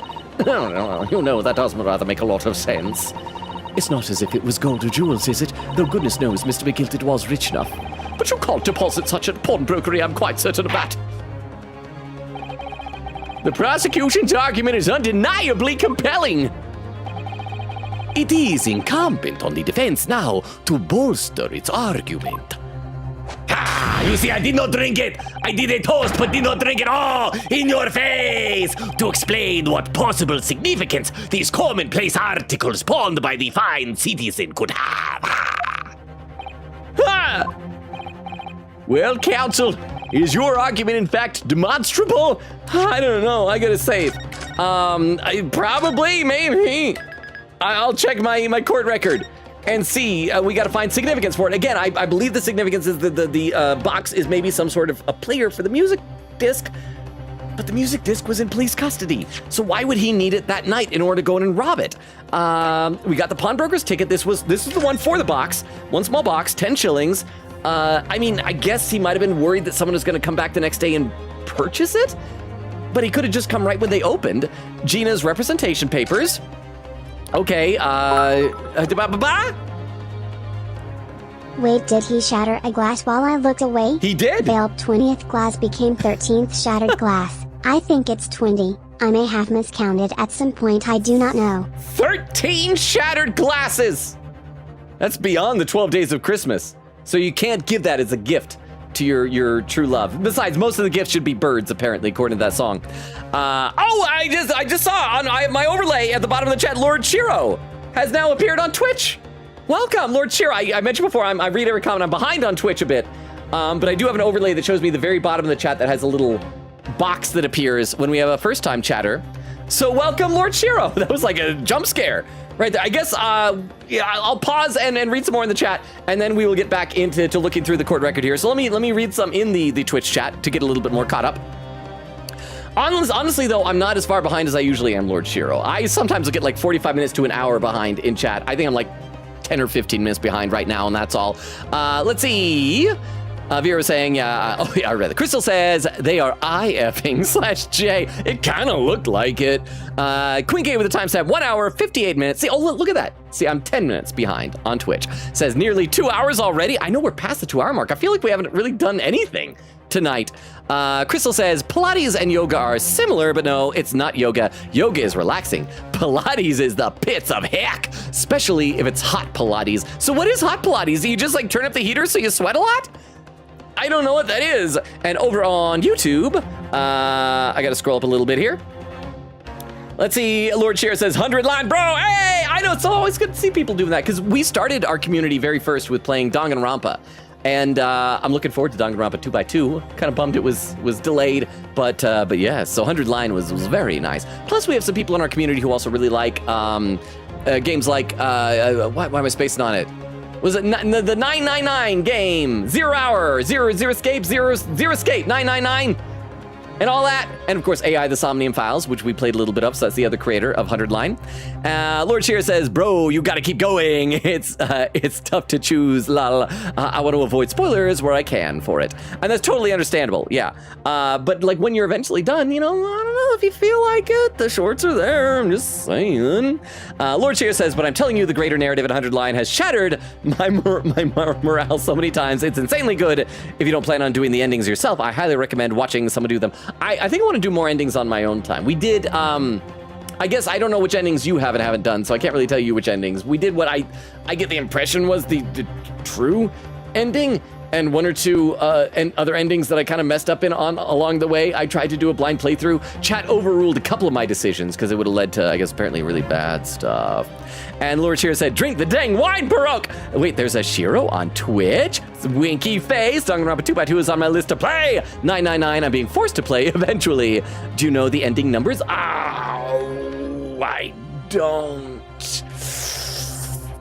I'd have to look them up. I could try and find them, but I wouldn't be able to find them during stream, unfortunately. I should play some more game, but I'll be back to both chats soon. I'm staying caught up on YouTube, at least. Okay, so we gotta find evidence of value for these items. So this was the paperwork for the representation. Blood samples portfolio that just identifies who was and wasn't at the scene of the crime. Pawnbroker's ticket coat. Was there anything else mentioned here? Gentleman's overcoat, 1 pound. And there's the blood of thrice fired Mason Mulverton, apparently is his real name. I mean, Iris's story manuscript, but that was in the back room. Probably would have been too big to fit in a small box. We got McGilded's case notes. Victim found deceased. The last scheduled omnibus. The day after a stab wound to the abdomen. Oh, day after a stab wound to the abdomen. Oh, last omnibus of the day. I can read, I promise. Conviction was assured with 3 eyewitness testimonies. However, surprise 4th witness testimony resulted in acquittal due to insufficient evidence. So that's probably not really related to this. Today's paper, that's just showing the secrets being leaked to foreign agencies. Autopsy report. Pop Windy Bank, pawnbroker, time of death, coroner, single bullet wound, upper half of the victim's back, no other visible signs of trauma. Yeah, that has nothing to do with the items in the pawnbrokery. Crime scene photograph, that just shows him shot in the back. Crime scene floor plan, not much there. Winnie Bank's gun, discharged once. Skulkin Brothers gun, discharged once. Photograph of Gina. I mean, it shows items, but not really more than that. There's a stereoscope, there's a music box disc, metal disc used to play music of a mechanical music box. The smear blood on it turned green when analyzed. The pouch Mr. Sholmes was wearing around the waist at the time of the shooting. One of the glass files is smashed, and there are scorch marks around it. A projectile we discovered lodged in Mr. Sholmes' pouch. It caused one of the files to explode, injuring Sholmes. I mean, this just is the item. This doesn't show value to it. So I don't know if we can present with evidence. I think we ought to be able to with argument and mention that the music box disc has information on it. The Windy Bank did not personally value it for very much, but there could be, like, whatever the recording is could be valuable. And I still think it's going to be like either Morse code or something similar to that, and that's why it seems to play random gibberish music when Herlock tried it on a couple of music boxes. Well, counsel, is your argument in fact demonstrable? Are you able to show proof that the disc or the box are in any tangible way related to this case? Oh, so just related. So not a value. I mean, no, that just shows Mason's blood, which means it's related to McGilded. Was there anything in the blood samples portfolio that showed that that's the calendar? Yeah, it's the blood on the ticket. Blood there, and the...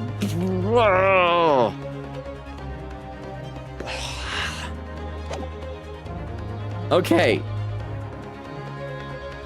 I mean, maybe this is going to be one of those cases where we just say, no, I don't know. I don't know anything.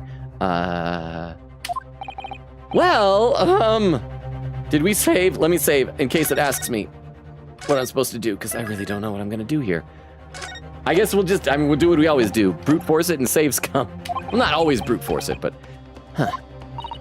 What's the matter, Runo? We know that they're related, don't we? They're both vital pieces of evidence. Well, yes, of course. You and I both know that.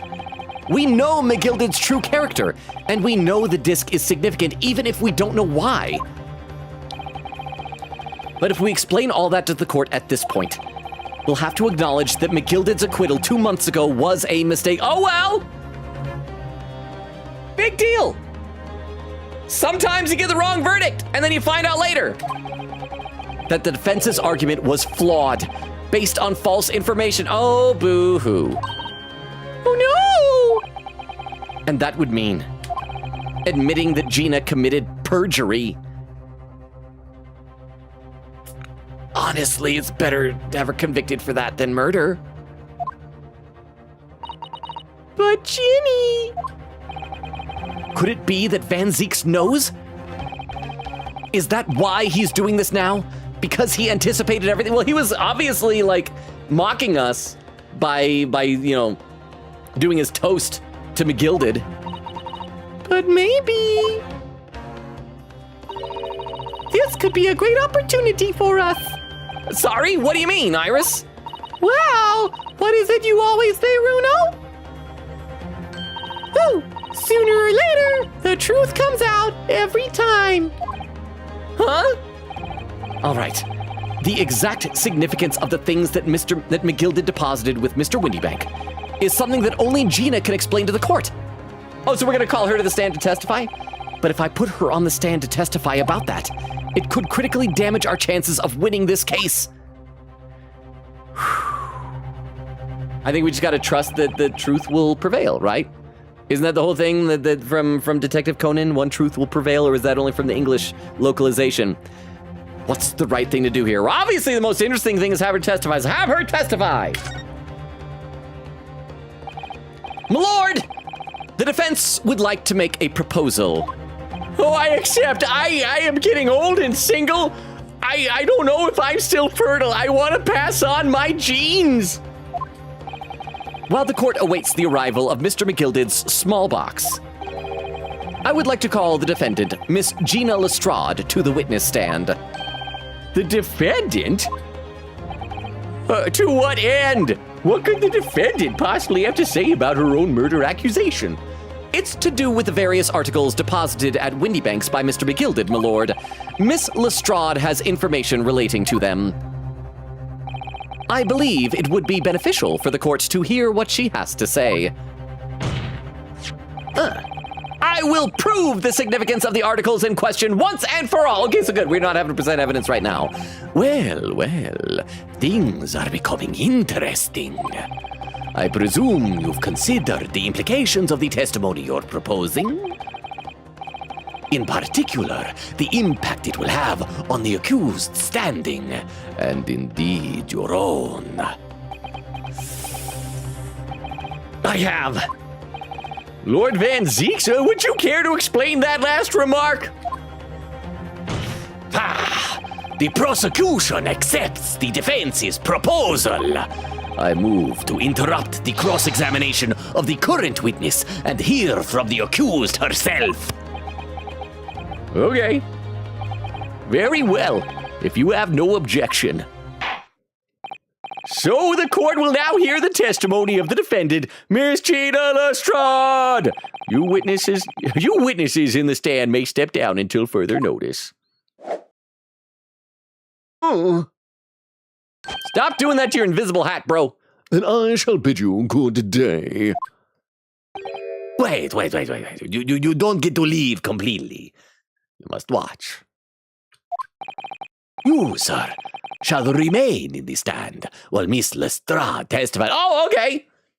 I like it when our antagonist, our prosecutor, clearly does want to get to the truth. As you wish. All right then, Gina, it's time. I know this will be hard, but please put your faith in me here.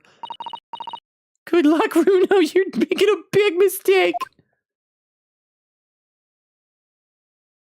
Hey, there's Gina. Okay, so she doesn't still have the overcoat on. I thought she did. Let's pause and read some more in the chat, because I am still behind. Let's see.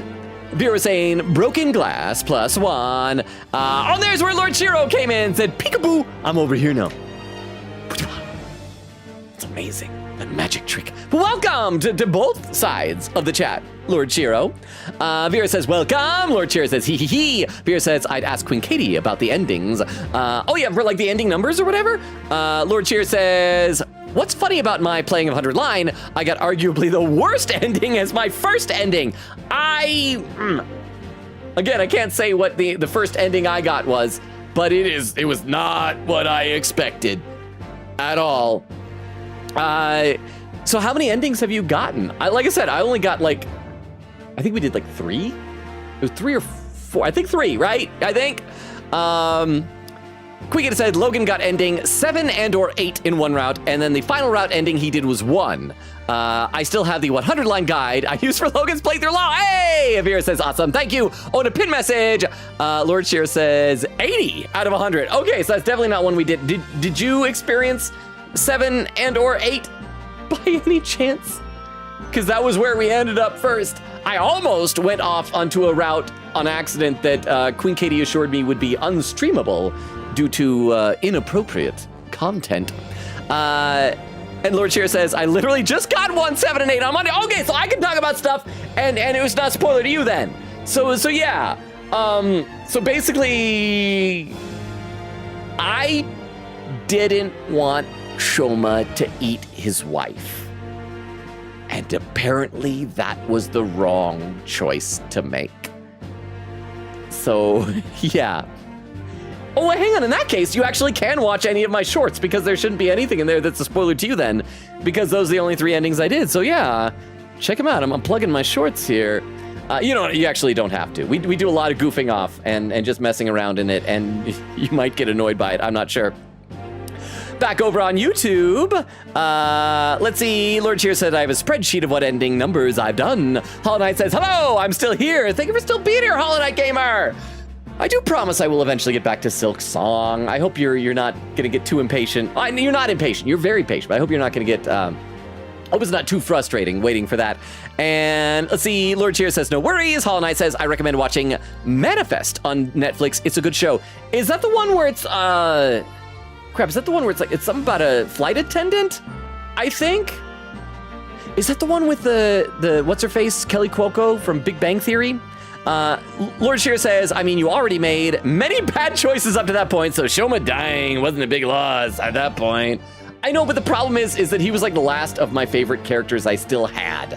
I think my top couple of favorite, like Kurara, I was delighted by her tomato head, and she was no longer around. I like Shoma, and so I didn't want to lose him. But yeah, it was that game. That game was a ride. It was a trip. And then Quigita says to Lord Shear, amazing, then you should be good for Logan's clips/shorts, lol. Lord Shear says, 1 broke me, but not on the level of 6. See, I feel bad because like when we saw the ending for 1, I was making a lot of jokes the whole time. Lord Shear says, Van Zeeks is super smart. He is. But once again, I just like the fact that, and maybe it's because our first client that we went up against him was guilty. So many of the prosecutors we face in these games, just like in the early games, seem like absolute jerks. It's like, it's obvious that this person is innocent. Why are you doing this? And then like in the very last case or 2, they suddenly become a good person. This one, like, there's still a whole Reaper of the Bailey nonsense, but he does seem like he's genuinely trying to get the guilty party found out and punished in a way that other prosecutors don't always seem that way in this series. Okay, let's play some more here. Let's save again, just because it's good to keep doing that periodically. Oh crap, we're, by the way, almost to the 2.5 hour mark, so on the Twitch side, now's a good time to look out for raid suggestions. It has gotten a little sleepy the last little bit, so I don't know if we'll have enough for a raid tonight, but if we do, we'll do a raid. So yeah, keep an eye out for those if you'd like. The articles that Mr. McGilded had deposited in Windy Bank's pawnbrokery are intimately related with the omnibus case, the trial of which was heard in this courtroom 2 months ago. Yes, and I remember this young lady being brought before me in that trial as well. That's right, my lord. Yeah. Good on you. You got a memory. Her testimony helped to establish the innocence of the defendant, Mr. McGilded. The omnibus case was intriguing, to say the least. And now, here we all are again, the same players in that trial, facing each other once more. Not all of us. McGilded ain't here. A twist of fate, perhaps, my Japanese friend.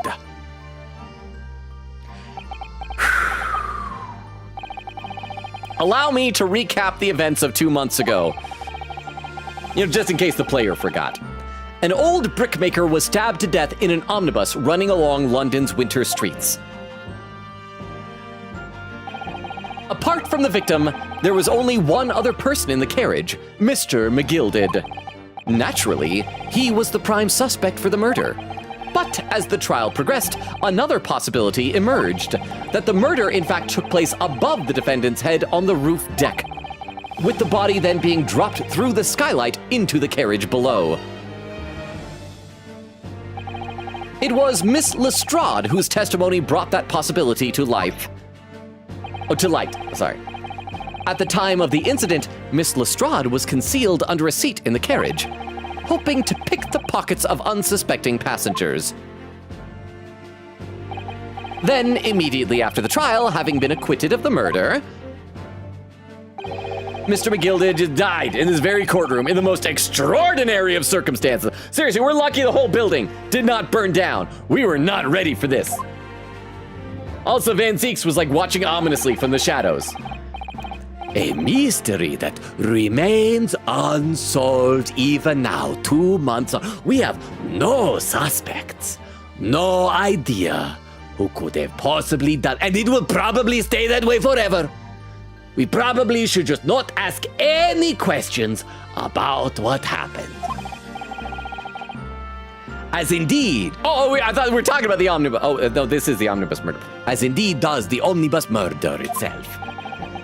Be that as it may, I recall neither the disc nor this small box being mentioned in the course of those proceedings. Miss Lestrade. Would you tell the court now, please, what really happened in the omnibus 2 months ago, I mean? Don't know what you mean. I already said all of what I know. Huh. And what about everything you told us yesterday from inside your prison cell and at the recess? I feel like the information at recess earlier was even more irrelevant. Huh? Please, Miss Lestrade, this is extremely important. But. Remember, little girl, if it transpires that you willfully withheld information in the trial 2 months ago, the Home Office will seek to prosecute you for perjury, the first time anyone in the Ace Attorney universe will have been prosecuted for perjury. Can we, forgive her the way that we did with Rolly Beat? Rolly Beat tampered with a crime scene. It was a crime. But it was adorable. So sure, she did a perjury. But she's adorable. If you're adorable, you can do crimes. How? And naturally, you will lose all credibility as a witness. Although, let's face facts. You have little credibility to lose. You hear that, Gina? He says you got nothing to lose. Well, you got a little to lose, but not much. You got nothing to lose. So let's do it, Gina. Right here. Come on, yeah. Come on, girl. Jenny, don't listen to him! Please, you have to trust Runo now! Iris, we're on your side!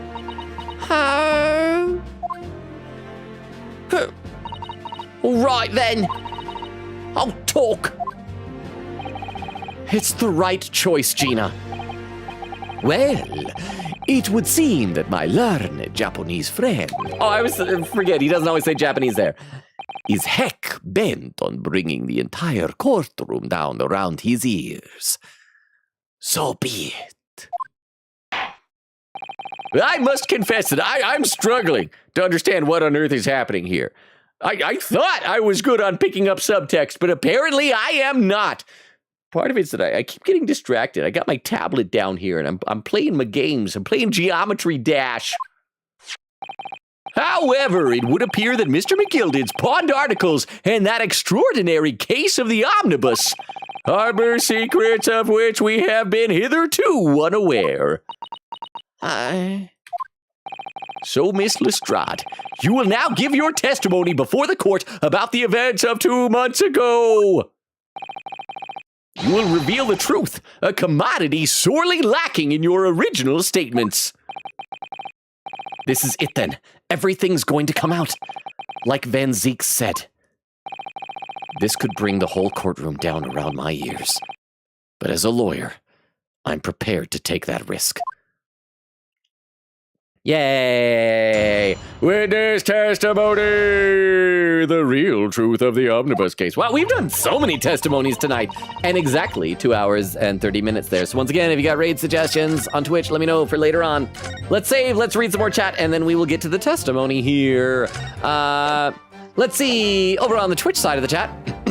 Quicken said we nearly would have gone down Route 41 or 42, but we prevented Logan from doing that. It was the only time we overrided him. I feel like there was one other time, like, you guys coaxed me in one direction.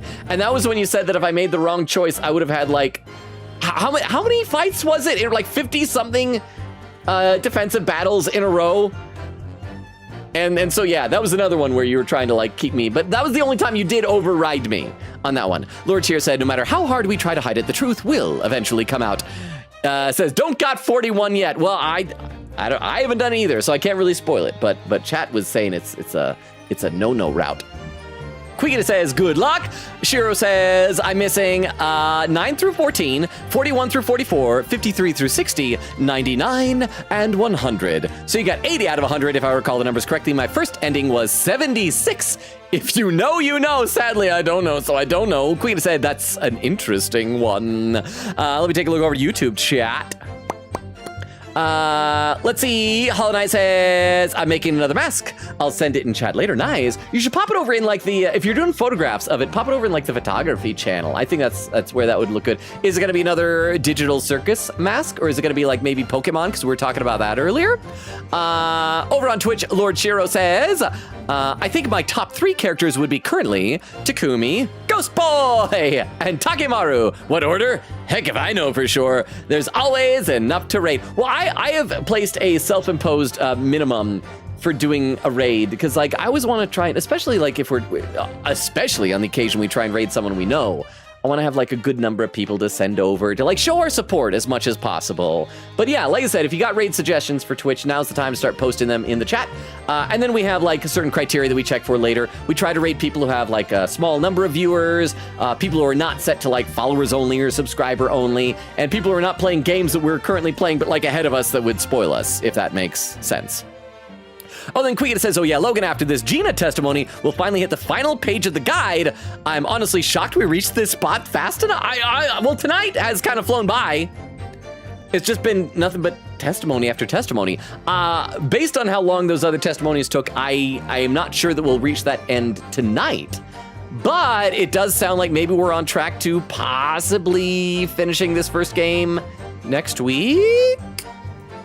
Truth is, that Brickmaker Cove was in the cabin of the omnibus the whole time. When the Irishman dragged me out from under the seat, I saw that disc on the floor. All of a sudden, I heard a scream from over me head, and that pair on the roof deck went to call the slops. That's when McGilda slipped the driver some tin to do a run to the pawn shop around about.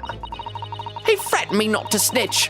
Not to say nothing to no one about what I'd seen or heard. Well, if nothing else, I would hope if Van Zeeks really is concerned with getting the truth out, he will, one, appreciate this from Gina, but also, this is true. If he was threatening her, I think you should be able to, like, accept that as somewhat extenuating circumstances. Say, like, yes, she committed perjury, but she was doing it, like, because she was being threatened. That's because doing it just for funsies, you're like, I just love that perjury, is different. You're still doing it, but I feel like one is worse than the other, you know? Oh, that's the end. Okay. Good grief. This is just outrageous. I've never been more disappointed in someone than I am at you, Gina Lestrade. Like, we've had murderers, but you lied to me. What you just told the court bears almost no resemblance to your testimony 2 months ago. As you say, my lord. Then there's every chance the McGilden was guilty. We should arrest him. Oh, wait. Oh, no, you know what? That whole situation just kind of resolved itself, didn't it? I may have adjudicated an error in McGilden's trial. Is this like new information to you that you could be mistaken? Your Honor, it sounds very much to me as if the man deliberately deceived this court. First time ever in history. In an effort to cover up the most wicked of schemes.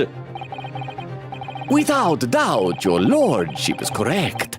A great injustice was done in this courtroom 2 months ago. The actions of the accused in that trial of this witness and of my learned friend are entirely inexcusable. I was a useful idiot, Your Honor. Hubbub, hubbub, hubbub, I don't believe it. The whole trial was a farce. It was all lies. That McGilded fellow was rotten to the core, just like that pickpocket. Don't get that lawyer from the East. They were all in on it together. You're wrong, the lawyer. Mr. Nora Odo, the lawyer there, he didn't know nothing about it. Humbug. I don't think so. Are we really expected to believe that? He really stitched everyone up, didn't he? What an operation to get the man off scot-free. Unforgivable. Stop. The lies have to stop. Stop. Huh. Yes. The defense made a terrible error of judgment. I intend to take full responsibility and suffer whatever consequences are deemed appropriate. What's that? Hang on. I am told that there are no consequences for a defense lawyer doing his job. Just saying. However, it's imperative that the court allows the witness to elaborate on her testimony, because the true significance of McGilded's Pond articles must be brought to light. Very well. My learned student friend. Have I just been demoted from lawyer? Given the depths of calamity you have just plunged yourself into, this may well be worth hearing. Van Seeks has got to appreciate that I gave a complete mea culpa there. I just said, yes, it was an error of judgment. I screwed up. Like, Ryunosuke didn't try to give any excuses or anything like that. We're just like, yes, made a mistake. But we need to do this now. Words fail me. This situation, it is utterly deplorable. I am resigning as a judge after this. You have shattered my entire worldview by lying. Mr. Naruhodo! Yes, my lord! I will decide upon your fate following the conclusion of this trial. Of course, my lord. Blimey, Mr. Naruhodo. Now, counsel, proceed with the cross-examination! No.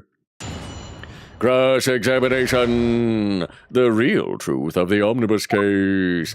Okay, as I've said before, multiple times tonight, because we've done multiple testimonies. You guys know the drill? At the beginning of the actual cross-examining, we save everything, we press everything, then figure out what we're going to be presenting as evidence. But first, I got to read some more in the chat. I think I'm getting further behind now. I was doing pretty good, but I'm getting further behind now. Let's see. Lord Shiro says, yes. By the way, I gotta ask you, is Lord Shiro, is that a reference to something? The word Shiro, I believe, means like white, right? Whenever I think of Shiro, I always think of Shiro from Voltron, but I don't know if that's like a reference to a specific character who's like Lord Shiro. Said, yeah, arguably one of the worst outcome-wise endings. There we go, Crystal with some raid suggestions. Thank you very much, Crystal. I will copy these over into my text file. Oh, if it'll open here. There we go, there's my text file. So I will check these out a little bit later. Thank you very much, Crystal, for always being like the raid suggestion MVP. I don't know what I would do without you. Thank you. Lord Shiro says, I think I may not have been clear on saying the worst, as in for the characters, not in terms of quality. No, I get what you're saying, because those are two very different things. I think you can have an ending that is like the characters turned out fine, but the ending just like sucked. It's not emotionally satisfying. Or you can have one that's like, oh wow, that ending was something, but everybody is just dead and unhappy and miserable or whatever. So I get what you're saying. Let's see. Oh crap, I just lost where I went. There we go. Lord Shiro said, wait, people go down for perjury? Well, I mean, in real life, but never in Ace Attorney. I mean, heck, what was his name? Ashley Graydon, who was just on the stand earlier, lied in his very first testimony and then admitted it. And nobody's making a big deal, like the judge is going, oh, this is deplorable. Just like people are like, okay, well, he's probably a murderer. Murderers lie. Beer says, apparently, Chris said it's Ace Attorney. Why not? Lord Cheer said, Logan has played AA1, right? Yes, I have. Like I said, all the other Ace Attorney games except for this, and well, obviously, Great Ace Attorney 2, which is in the Chronicles collection, and the Professor Layton crossover. Lord Cheer said, fun fact, Nipponese is him saying, still him saying Japanese. Yeah, well, because Japan is Nihon or Nippon, right? And so I just autocorrect to Japanese because I don't know. It feels like it might be some kind of weird, there have been like a lot of Irish slurs in this game. And so I'm worried it's like, is saying that instead of Japanese, is that like offensive? I just don't want to upset anybody. I'm tiptoeing around that one a little bit. But yes, I know that is, you're correct, that is what it means. Quita said, yep, played every AA game except for the Professor Layton crossover and this one. Magpie says, quote, everything's going to come out. Like Van Zeke says, happy pride, my learned friend. Everything is coming out. Well, I mean, you know what? This is the gay lawyers series. All the lawyers. People love ace attorneys, they love gay attorneys, they don't like straight attorneys. That's why I could never be an attorney. Lord Chair said, so we have the same AA knowledge, excluding this game. Noted. Okay, oh, cool. Awesome. And Magpie says, if anything, Nipponese is technically more accurate. Well, yeah, because they call their country Nihon. Right? Crystal says, ending 76, oh dear. Lord Cheer says, how bad does 41 get? Do I need to dodge it for content purposes? I was just told that it's, I don't know if this is a spoiler. I don't think so. I was told it was very sexually charged for Twitch stream. Yeah. I don't know if they actually show anything really bad, but like it gets intense apparently. I don't know. Crystal says bad and definitely cannot be streamed. Magpie says I played the Layton crossover. If anyone has questions about it, lol. I hope they like do a re-release of that. In some collection, maybe a Professor Layton collection. I want to play it. And Quick with the timestamp 2 hours, 32 minutes. Less than 10 minutes behind now. Over on YouTube chat. Let's see. Oh, I gotta scroll up a little bit. Hollow Knight Gamer says, no, it's a Five Nights at Freddy's Springtrap mask. Oh, cool. And a timestamp. What's the timestamp? Oh, yeah, that's right, because I turned off all of those, the Streamlabs commands on YouTube because we had one of our very first mods from ages ago didn't like those commands coming in. Maybe I should turn them back on and have the commands doable over on YouTube again. Let's see. And Hollow Knight says, by the way, you should play FNAF World. I played Security Breach and Security Breach Ruin. Oh crap, I was considering buying Secret of the Mimic on the Steam summer sale, but I didn't. It'll go on sale eventually. I'd like to play that at some point.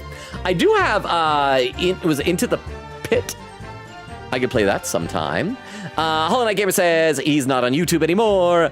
Where do you live? Like the state/country? Me? Utah.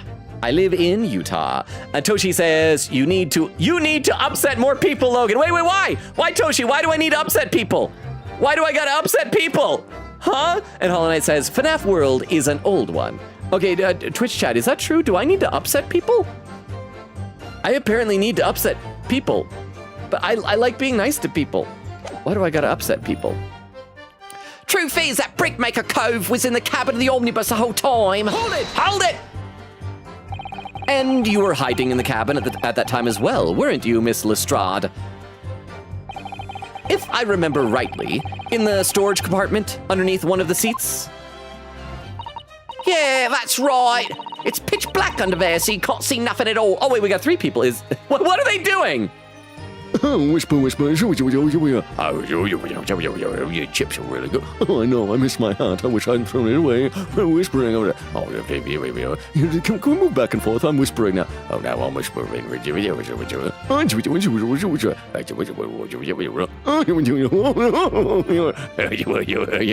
Are we friends now? Oh, no, we're still not friends. Oh, I'm sorry, I was presumptuous. Sorry, I get distracted by dumb things. That's right, it's pitch black under there, so you can't see nothing at all. Now, in your testimony 2 months ago, I feel certain that you claimed Mr. McGilded was the sole passenger, did you not? False testimony, my lord. That's what he told me I had to say.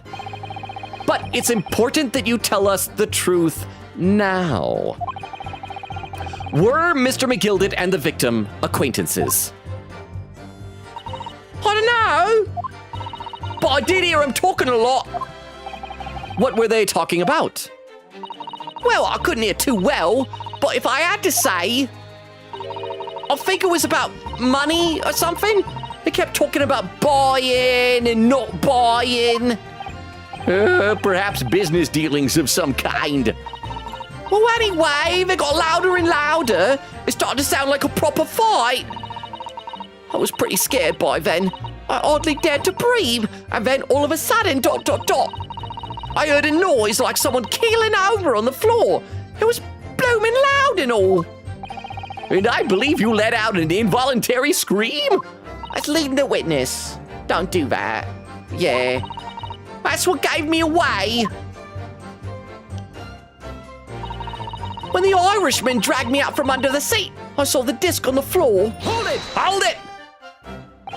Was the disc you saw this disc? Oh no, they look the same. I think so, yeah. I reckon it probably was. Didn't have blood on it back then. It was right next to the cove lying on the floor. He had blood on him. Could this disc have belonged to the victim, perhaps? I don't know. But McGill picked it up pretty smartish. And then he sat the cove with the knife in his belly up on the seat. What did he say to you at that time? He told me not to say a word about what I'd seen or heard to no one. About the disc and all. I was dead scared. The way he was looking at me, I thought, well, if I didn't go along with it, I'd get stuck with a knife too. This is an interesting question. Like, why did he not stab her? Like, he was clearly willing to commit murder, and she was a witness. Is it that he just had a soft spot in his heart for, like, street urchins or something? Ooh. Then he started asking me a load of questions, like what my name was and where I lived and that. He asked me about being a diver too. But after a while, what had happened in the carriage was noticed? Yeah, that's right. First there was a kind of rapping noise.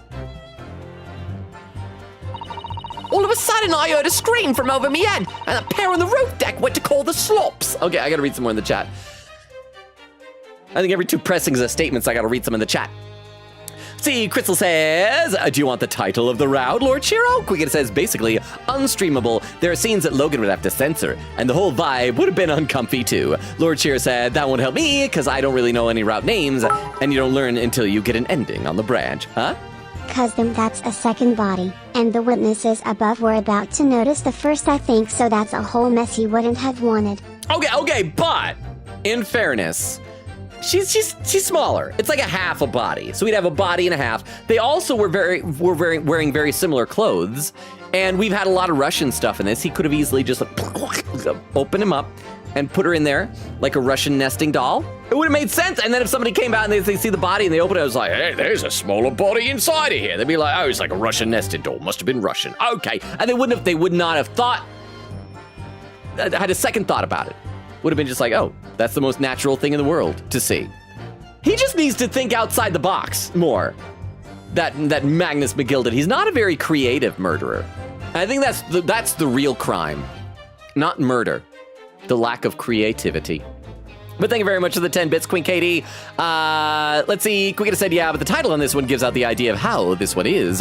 Crystal says, Ending 41 is basically a psychological horror, laughing. Lord Cheer says, think you can give it to me spoiler-free guidance in the DMs? I'm guessing it's off one of these sacrifice choices from the branch I'm on. Yes, that it is. And specifically 41, or is it all of 41 through 44? Queen says, I can give you the guide. I pulled up to tell you what endings Logan got. By DMs, you mean a Twitch Whisper here on Discord. If Discord, you're in Logan's server. Lord Share said, I'm not in Logan's server. I think all I need is what choice leads to these 4 routes. I'll just stream that section. I'll just off-stream that section. Okay, the choice was... I guess I don't need to say. I guess let me know if you still need me to say it. Otherwise, I guess Queen Katie's taking care of that. Queen Katie said, I can whisper you. The choice then. Lord Shiro says the Shiro part comes from the Pokemon move Sheer Cold, as it's a reference to Absolute Zero. So my name is basically the Lord of Absolute Zero. I like that. That reminds me of Gundam Tanaka, the Supreme Overlord of Ice. He's my favorite Danganronpa character. I'm looking forward to 2x2. Let me take a. Oh, there we go. Pin message. Lord Shiro says, we got it. Awesome. Thank you very much, whoever, I assume Queen Katie, helped out Lord Shiro on that. Let me take a look over on the YouTube chat. Yeah, Toshi was saying he needed to upset more people. And Toshi says, rage bait us. Oh, okay. Like about Ace Attorney stuff. Okay. Phoenix Wright and Miles Edgeworth are interested in women.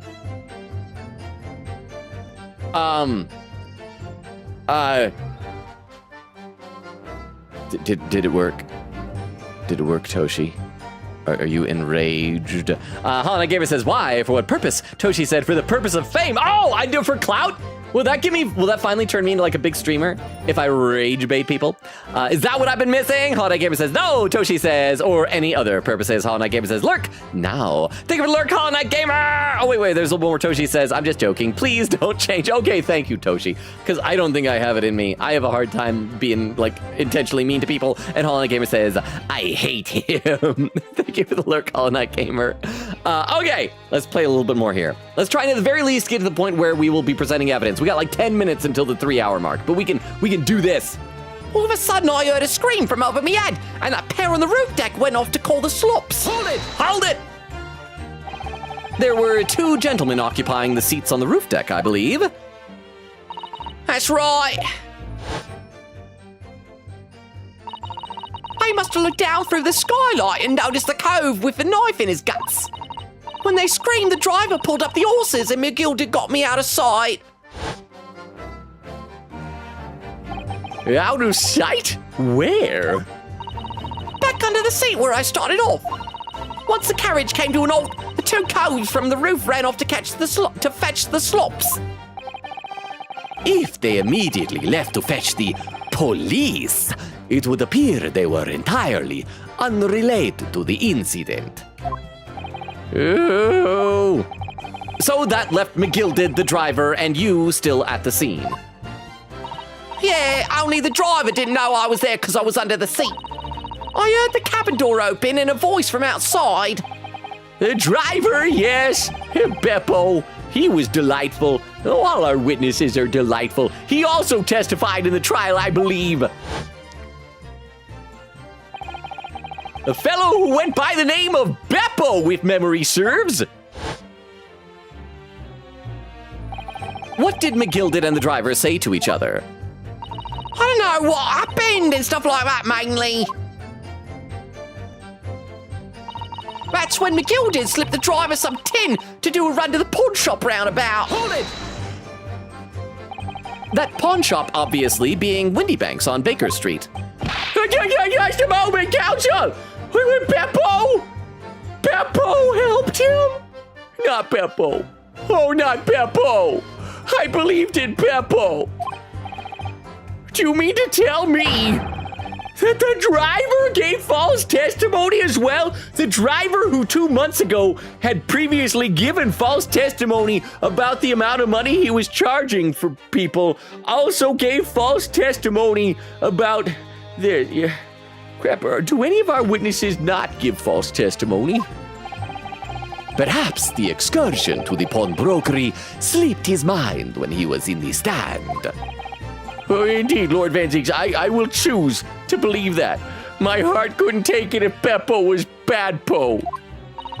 McGilded took off his coat and gave it to the driver. He folded it up all careful-like before handing it over. When I saw him do it, I remember thinking, that coat and what's in it, it's got to be worth a few bob. Yes, they were worth a few Roberts. Gina was sure the disc must be worth more than Mr. Windybank was suggesting, wasn't she? I remember her quibbling with him over the price that afternoon at the pawnbrokery.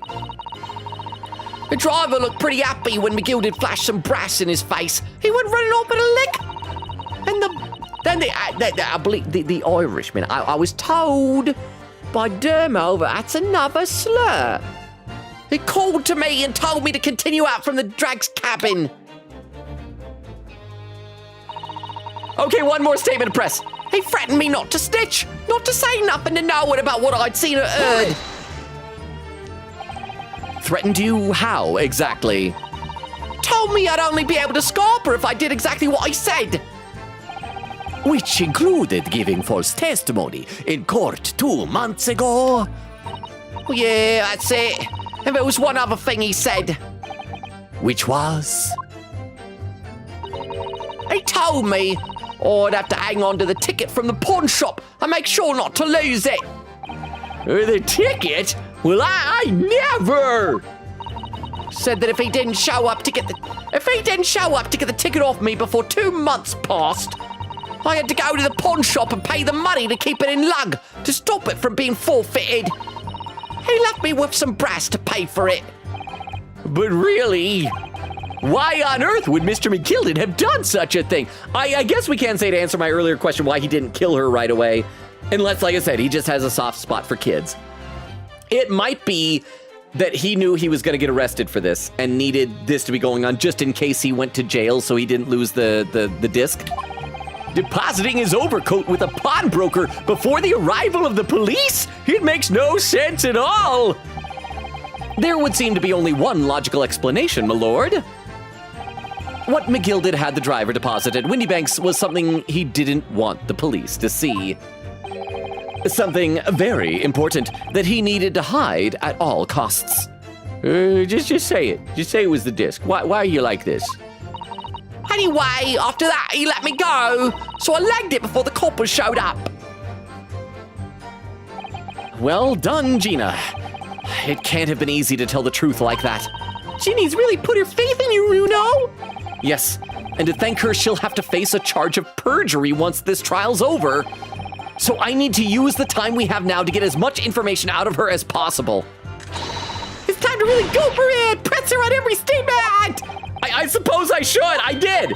Oh, and another thing. what's that? Take a look at those two. Isn't it strange they've been whispering to each other the entire time? Do you think they like each other? Yes, that is strange. It looks like they're having a secret discussion about something. I'm not sure I'm completely comfortable with that. I wonder if there's anything I can do about it. Oh, I wonder if I can press them or pursue them even if they haven't said or done anything. Let's try that. I don't think we've ever tried to press someone who didn't, like, have a little thought bubble appear over their heads. So I wonder if it matters what statement we choose.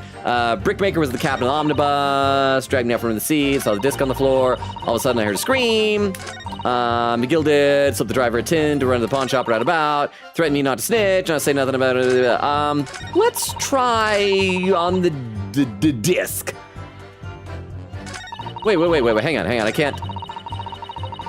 Oh, I can only do that when, oh crap, am I gonna need to press everything all over again and figure out when to pursue one of them? Because I don't think she's lying about anything. Brickmaker was in the cabin the whole time, that's true.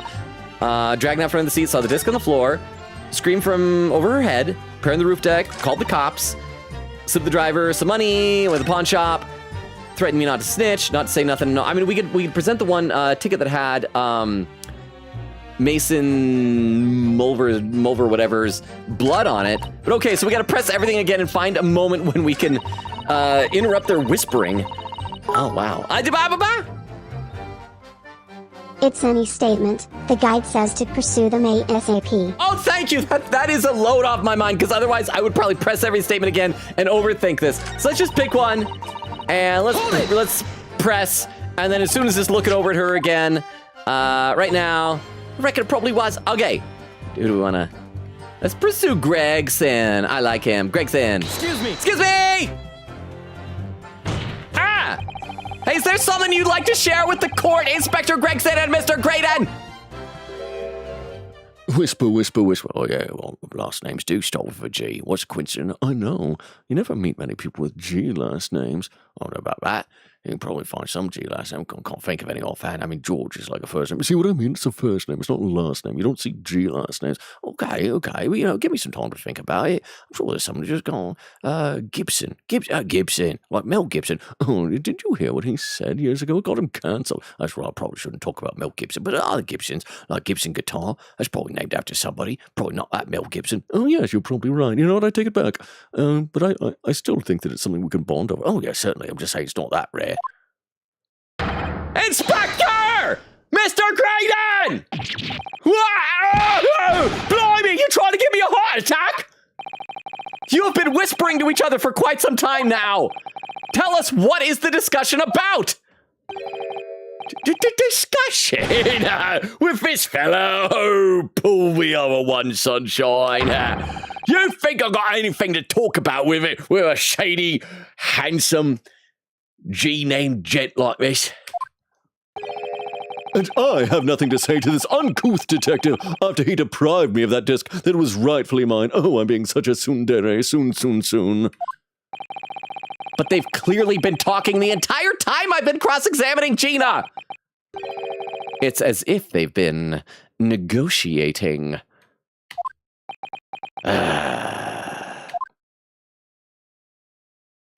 Thank you, Miss Lestrade. Thank you, counsel. I've heard enough. I believe we now have reasonable understanding of what actually transpired on the omnibus. Okay, so that's it. I don't actually present anything. We just take that. It would appear on that night 2 months ago, a negotiation was taking place on the omnibus. Second time we're mentioning negotiating stuff. I hope Gregson is not like a corrupt cop and is like negotiating selling the disc back to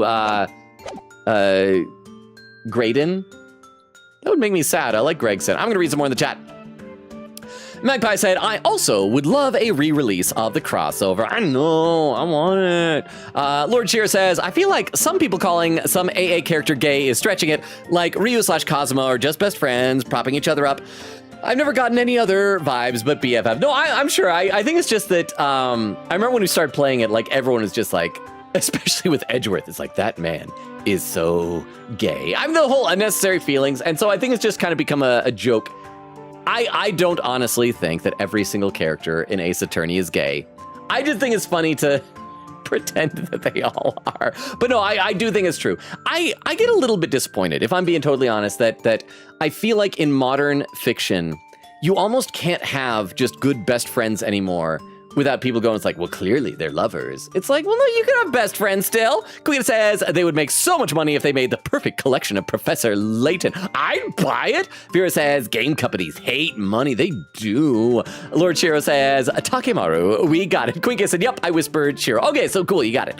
Lord Shiro said, so many people think my name is using Japanese translation of Shiro, which is white, but that isn't the case. Says, Desiree Delightful? Wait.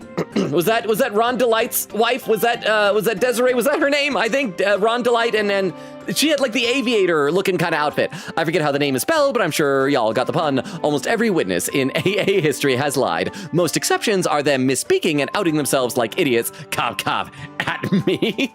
Well, I mean, at me also. I mean, he was not a great guy. I'm just saying. Magpie says, my favorite is the time Phoenix lied in court just to trap Tigre because he's so stupid he made it clear he knew something he shouldn't have. This never crossed Phoenix falsifying. This never considered Phoenix falsifying evidence. Well, I mean, don't forget, there was also the time he ate a glass necklace with traces of poison in it. I mean, if the poison didn't kill him, the glass should have. I mean, I think that might even be worse than perjury. Lord Shearer says, secret chats? Lord Shearer says, this is the only time pursuing when no prompt actually matters, which is kind of sad, but there is a secret scene behind doing it. So wait, did I get the secret scene or did I miss it? Was there like a special time if I'd done it that would have been secret? Lord Shearer says, in 2-3 that is. Oh, wait.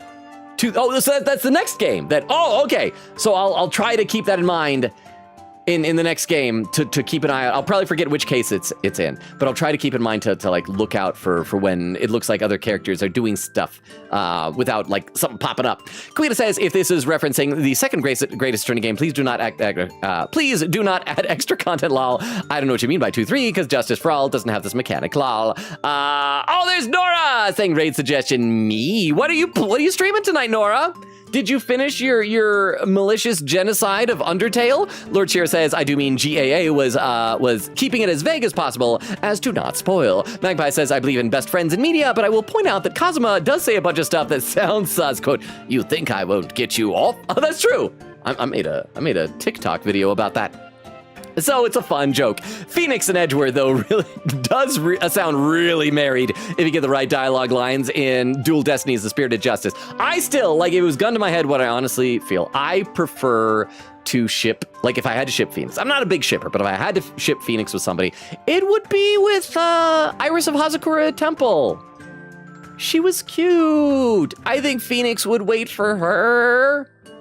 But yeah, I do agree. There's some lines that are definitely that way. Queen says, hey, it was possible poison. There's a difference. Lord Shearer says, quote, You think I won't get you off? It's just you take it a different context. The game wasn't going that direction, and you know it. I know, but it's funny to pretend. Let me take a look at YouTube chat. Toshi with a message retracted. Hollow Knight Gamer says, murder, beggart, and addict, said secret tunnel. And then Hollow Knight Gamer says, through the mountain, secret tunnel. Someone was telling me, like, someone was recommending to me the Netflix live-action Avatar The Last Airbender series. Is it good? I keep seeing mixed things about it. Like, every time, for everything I hear about it that sounds good, I hear something that sounds not so good. I don't know what to think. Magpie says, I didn't say they were. I'm just saying I suspect they made that joke intentionally. Queen says, it's just fun joking, though. Veer said, thank you for the very Schrodinger's McGilded stream. That's the thing, like, we don't know.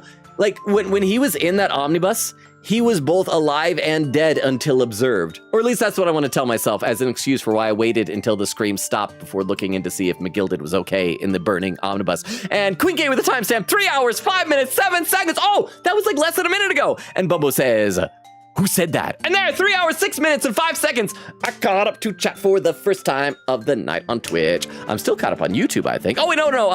Hana Gamer is saying, Gorilla Tag is fun. I'm eating a golf ball. Oh, just don't choke on it. I don't think they're very chewy. So, because to celebrate catching up to chat, I should once again, we've only done this one other time tonight, post our link tree into the chat.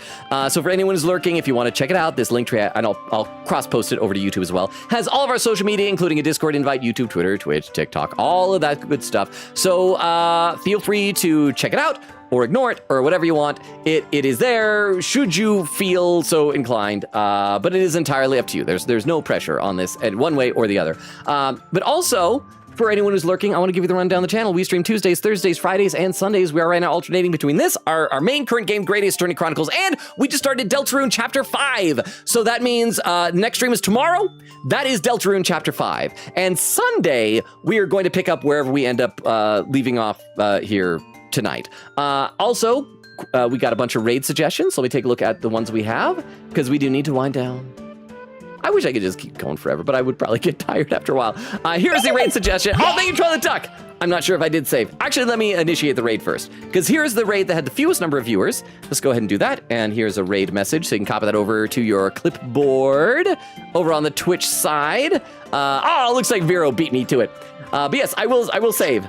Save my poggers. Oh, yes, save my poggers. Oh, save my poggers. So good. There we go. So yes, oh crap, I accidentally pressed a button. Well, I'll press it again next time. I didn't see what he said, but oh crap, it's going without me. Is it doing this thing again, where the mouse moves in front of it? So I'll read this, what he's saying later. But yes, thank you all for being here and for hanging out. I really, really appreciate it. Hang on. I got to scroll up just a little bit there. Lord Cheer said, in my opinion, there's only one line in AA history that made me think gay, and that was freaking Clavier in 4-2. Queen said, thank you for the very, yay, lying. And then Magpie says, did you not get the yes, daddy line in Dual Destiny? Said, I remember that. I do think a lot of that is kind of, at this point, the devs kind of just like, baiting that reaction, you know. Vera says, bye-bye, friends! Shira says, don't recall it offhand, but they would make, that wouldn't make me think gay anyways. But anyway, we're all allowed to headcanon and joke whatever we want, and so that is fine. I love and appreciate all of you. Thank you for being here. I'll say goodnight to YouTube in a second, but the Twitch is going to be rating out soon, so thank you for being here. You guys are amazing. We'll see you tomorrow for Deltarune, and then Sunday, picking up where we're leaving off here for more Ace Attorney. You guys are amazing. I love and appreciate you all. Enjoy the raid. Bye, everybody. Bye! Bye, bye, bye, bye, bye, bye, bye, bye, bye, bye, bye. Over on YouTube, let's see, Hollow Knight Gamer says, it's good, but I'm going to go now. I'll be in Discord, raid, read YouTube chat. Hi, Magpie. Yes, thank you, everyone on YouTube, for being here, including lurkers. I appreciate you all. So wonderful having you. Thank you. Oh, it looks like the Twitch person just went offline. But thank you for being here. To everyone on YouTube and everyone watching the VOD in the future. You're awesome. Good night as well.